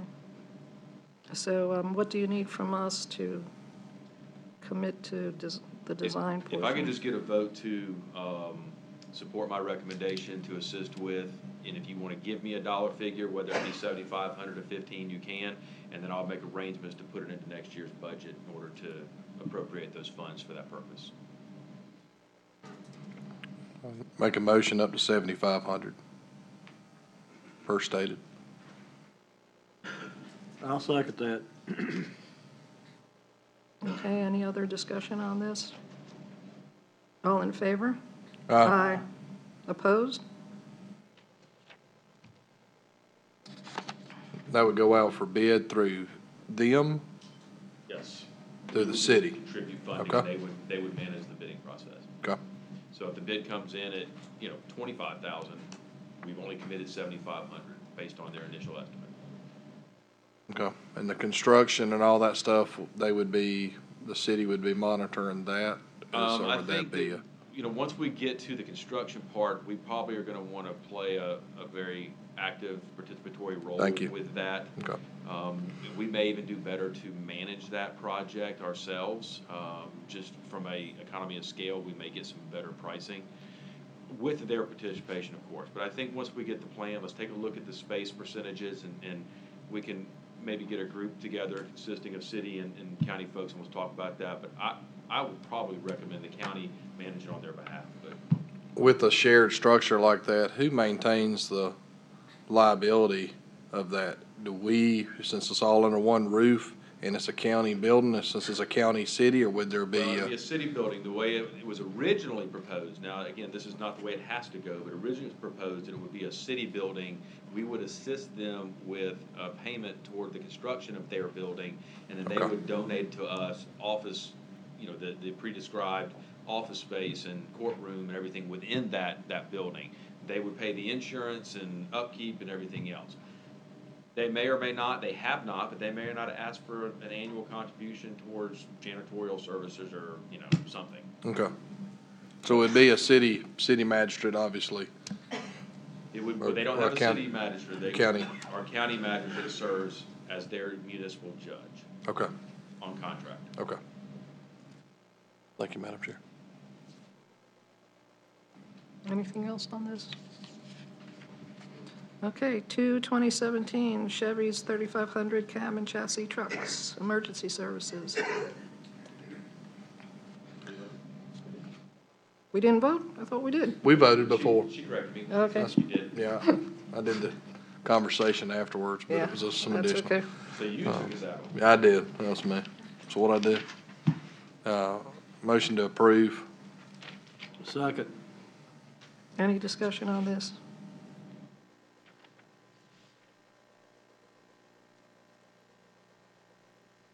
All in favor? Aye. Okay, discussion regarding our advertising budget. As I've mentioned, when we were talking about the first resolution for today, I've received multiple complaints from various media entities that we're not sharing our advertisement resources with them.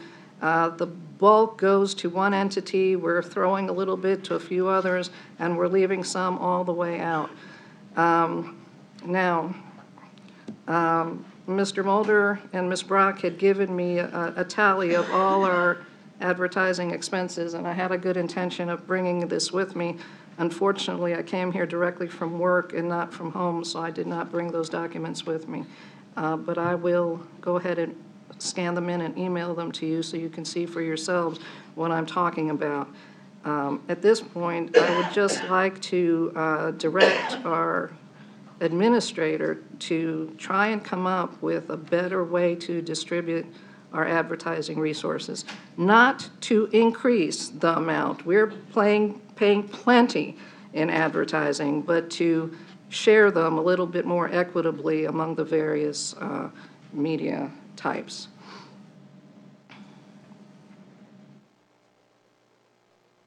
That was a motion. Well, I'll second. Wake up. All right. Any discussion? Yes, ma'am. What are we voting on? Like, I don't, like, what? I would like to see a better plan for looking at our advertisement budget in its totality, what we're advertising and why, and distributing the advertising opportunities better amongst the different types of media. Those are the complaints that I've been receiving. Yes, I'm sorry. Hang on. Yes. I've also received numerous complaints. Why is it one form of media gets everything? The radio stations get little. The other newspaper gets little. And we're spending taxpayer money. So the taxpayer money ought to be distributed equally amongst all the vendors. It's only fair. Thank you, Madam Chair. Yeah, and I don't think it'll ever be 100% equal, but more equitable. Look, Go ahead.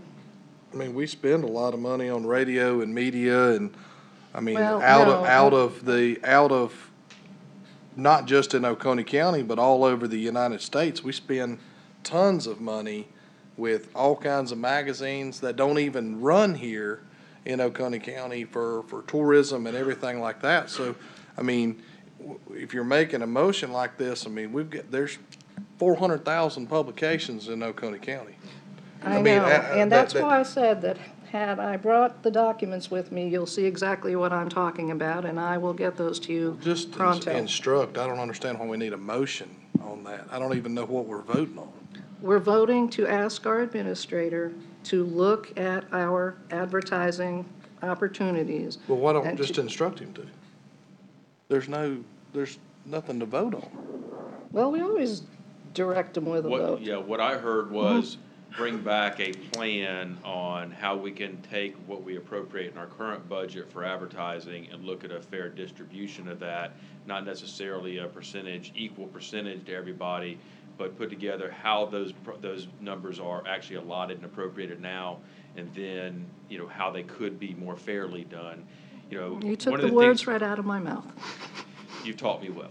So, one of the things we've got to look at, though, is when we advertise with the Daily Journal, the packages include more than just the newspaper, right? So we've got to make sure we factor in the Mountain Lakes Visitors Guide, the Upstate Lake Living Magazine, the Clemson Visitors Guide, football preview advertisements, the Oconee County Chamber of Commerce directory printing. Also, we pay through the package with the Daily Journal on that. The annual Oconee County Progress Edition, which is the economic development promotion that we do in that Progress Edition. So when we say we're advertising with the Journal, we got to make sure there are other package publications that come with that I need to make sure we list out separately as well. And we've been using the radio for about 3 or 4 years now, and we spend well over $20,000 a year with the radio and ads. We just tried our first television ad. We experimented that with, I believe it was about $3,900 for 3 commercials that ran over a 2-week period. So that can get very, very costly if you talk about the television ads. And frankly, I didn't like them anyway, to be honest with you. I thought the ads stunk. Well, a lot of our full-page ads stink also. I mean, they're ugly, nobody pays attention to them, and they're costly. So one of the things we have to look at too is just because the money may not be proportionally shared, we got to look at the number of people we reach with those circulations as well. And you really need to put how many people are within that circulation and how many people did you reach per dollar that you spent to make sure that those are proportional as well. I mean, you don't want to spend $5 a person reached with one publication, and then spend $1 per person reached with another, and then adjust those. You're spending $2.50 on each, because you want to make sure you're directing your dollars at the one with the highest circulation numbers. And the Daily Journal does have those. In addition, our advertising budget isn't just print media and audio media. It's also advertising separate events. So in those numbers, we do festival promotions, agricultural events, recycling information and promotions, PRT events, the Oconee Economic Alliance. We donate a lot of those ads for other purposes besides county activities as well. So I want to make sure that when I put this together, we're factoring all that in and not just say we're just spending too much money with one person. And as long as we're okay, I don't mind putting an ad package back together and submit it to you and see what we can do. Okay, very good.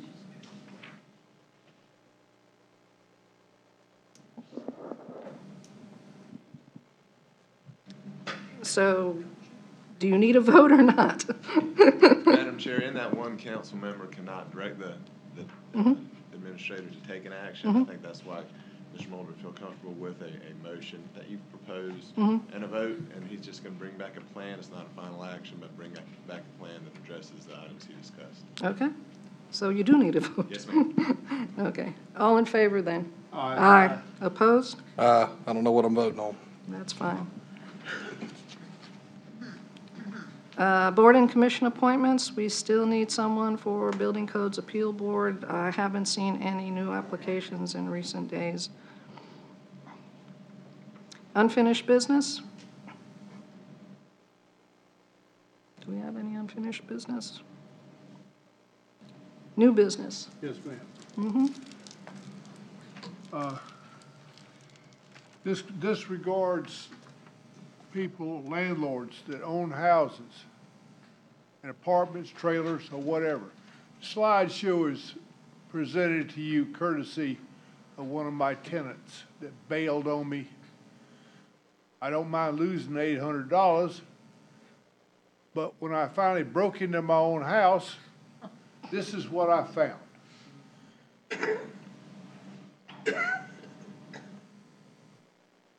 Keep going, Katie. Got you a new bicycle.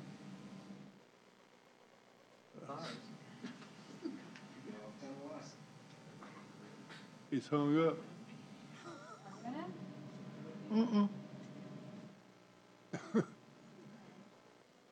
All right. You gotta show that picture with the truck full of trash. You gotta show that.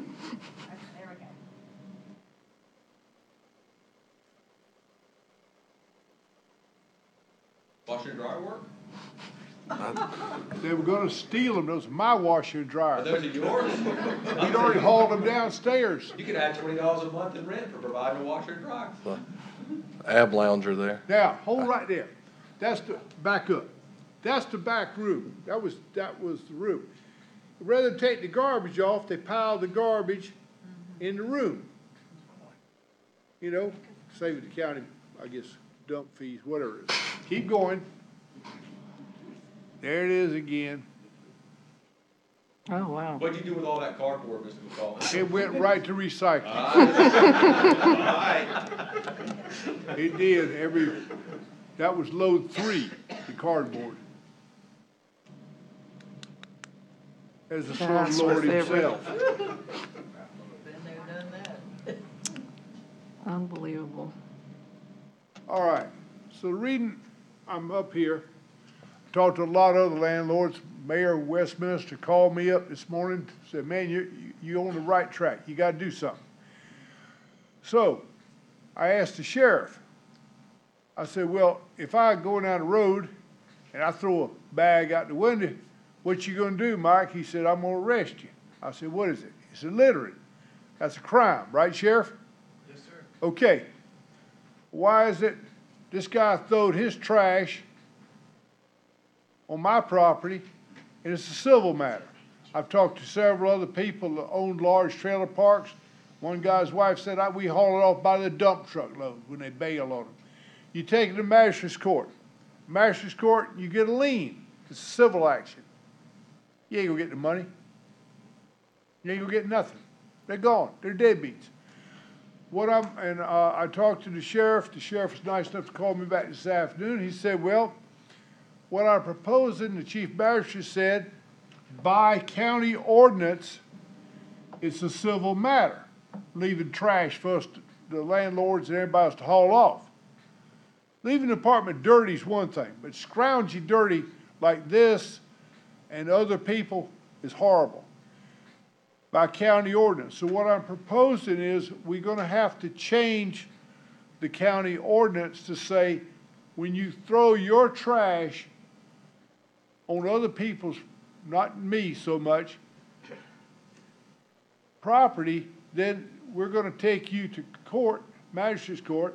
The magistrate's gonna slap you with $1,000. That's the maximum fine under South Carolina law. And give you the tell you you're gonna clean it up. If you don't clean it up, it's contempt of court then. Then you get 30 days for it. And back and forth you go on a criminal matter. Right now, when you rent a house, you just take it, or apartment or trailer or whatever, you're at the mercy of the renter. You can't do nothing. We have been through this. There's one investigator here in the audience. He's got some trailers. He's gone through the same thing. I've had calls all week long, people saying, you're right on the ball. I just rent it and they tear it up. Rent it and tear it up. So this gives if we can get this thing worked out, this gives the people that are renting houses some rights, because the renter has all the rights. Now you got a lot of good renters out there that leave the thing immaculately clean when they move out, so I have no problem. Then we have others that make it a habit of bouncing from one thing to another and just seeing how much dirt they can leave or how much mess they can leave. So I guess I'm right. I'm gonna try to work with the county attorney. Am I saying the right thing? Yeah, I think you've laid out the groundwork that we're gonna do. As we discussed, this is a matter we're gonna start off in your committee. The litter ordinance has been rewritten. and this is something that we could work in or massage into that. And so that'll be a revision, and that'll come before your committee. I believe Ms. Smith is going to arrange for an expedited next meeting of the Law Enforcement Public Safety Committee, so we don't have to wait for 3 months. We'll get it done very soon. So we'll have a rewrite for you at that time and address this It's gonna be problem. on the 17th, is that what we said? On the 17th? 17th is If it's on the Budget 17th of Committee. April, then I'm not gonna have a rewrite for you by then, but. Well, we're gonna try to finish up what we'd already started today. I'll get you the date. I'll have to look at the contract. All right, If that's okay. maybe Julia said 17th. I said 17. We'll need at least 15 days today, but we can get it at the end of this month or very beginning of May. Okay, thank you, Madam Chair. We've got meetings every Tuesday until May 22nd. So if you want to do it by itself, so you don't get cut off again, we'll have to wait till May 22nd, or pick another day during the Well, week. go to Thursday, go to Wednesday. Yeah, It we'll have to doesn't look at make that. it Monday. We'll get together. Easy, Wayne, easy. Let's do a little earlier on Tuesday.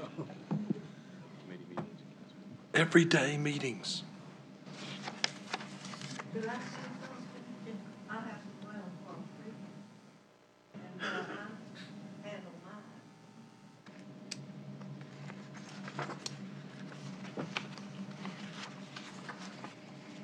We know you're tough, Gene. We know your renters don't leave trash behind. I have some rental property, and I do a rental agreement. And I list everything the way that I want it.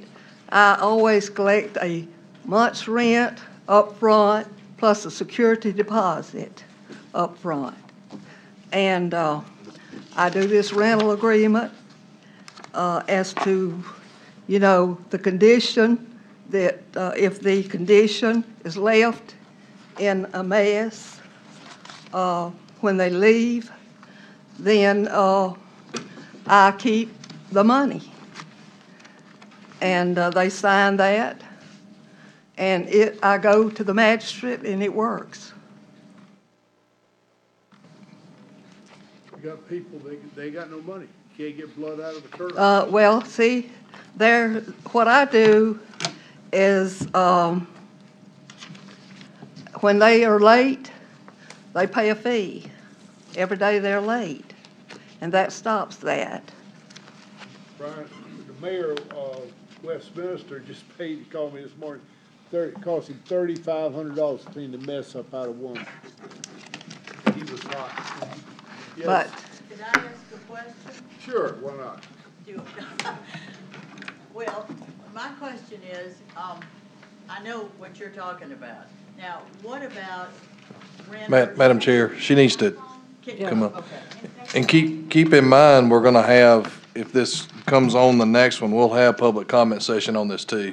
But, I mean, you're welcome to speak. That's up to her. Thank you. Well, I just want to ask a question, and maybe you can think about this situation too. I have managed apartments, so I know what you're talking about. But my question is, I live kind of down the road from a trailer park, and the problem I have is that the people that are in there renting now are piling trash, and they don't ever dump their trash. They're still in the trailer. Now, I called the man who rents it, and this was his response. Well, this isn't a gated community. He said, and I live in the county, so he's right. He said, these are just people, and you can't make them do this and that. So my question is, what can I do about this and that? We can address that in the ordinance coming up. It also. Okay. Piling garbage up falls under DHEC, and it also falls under health hazard, creating a health hazard. Okay, so who would I contact about that then? Would be Charlie King.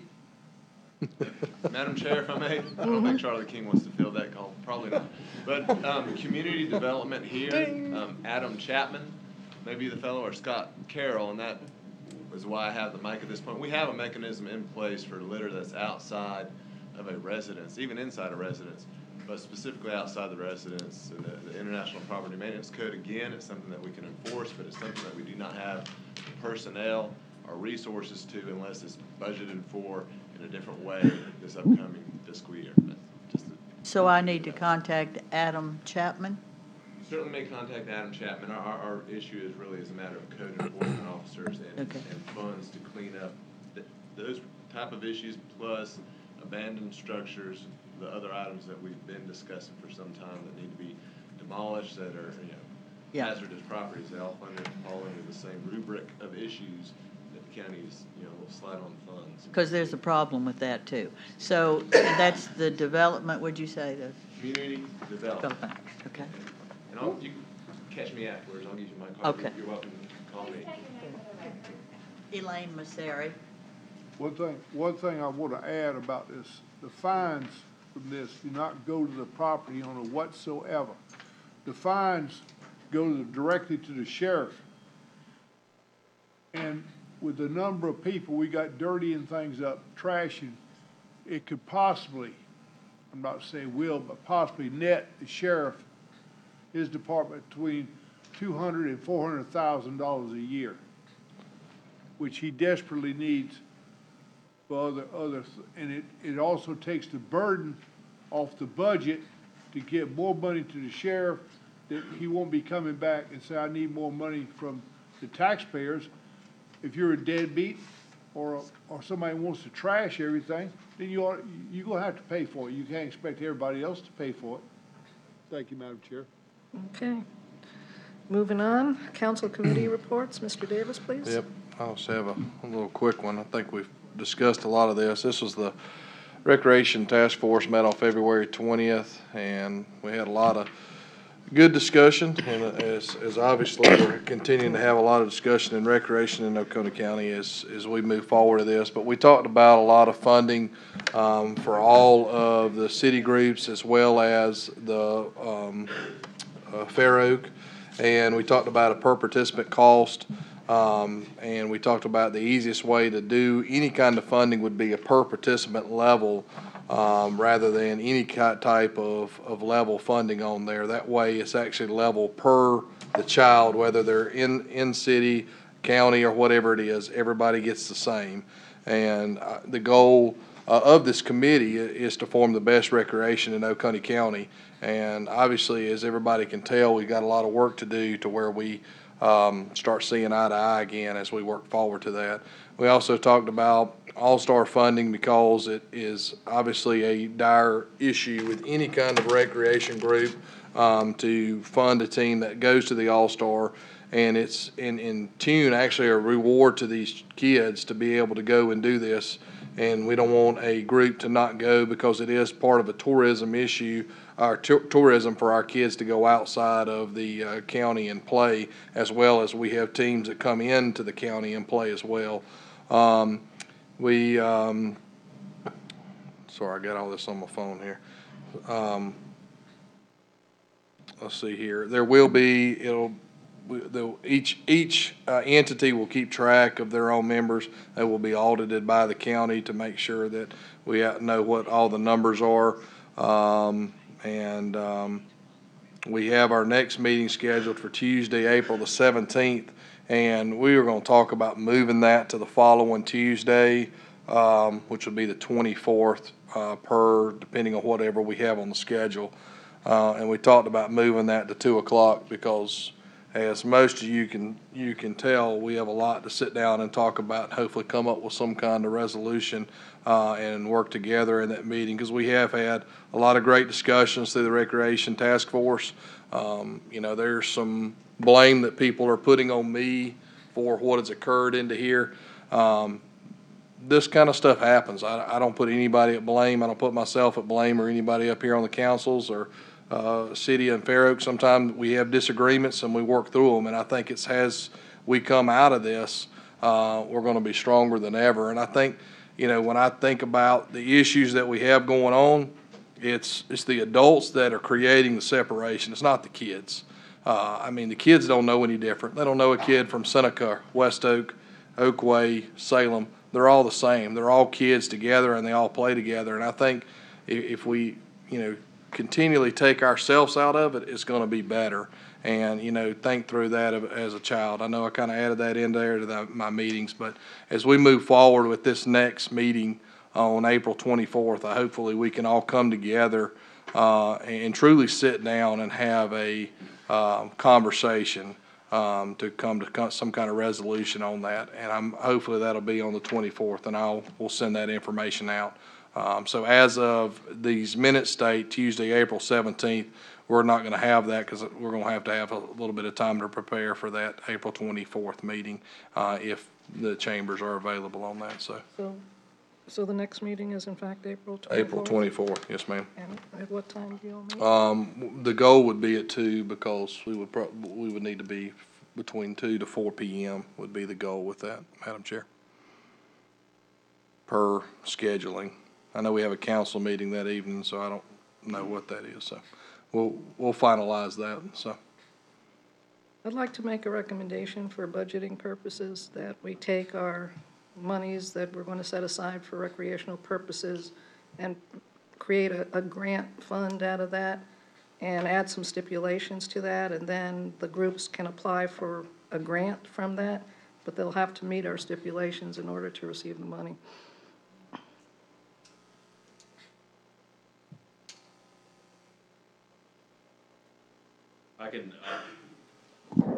I can obviously reflect that in the budget document, and then it'll be approved, obviously, when council approves the budget numbers as presented. It can be adjusted accordingly from there. Okay. Okay, anybody else? Okay, we removed our executive session, so we're pretty much done unless anybody has something else to say. Make a motion, we adjourn. Second.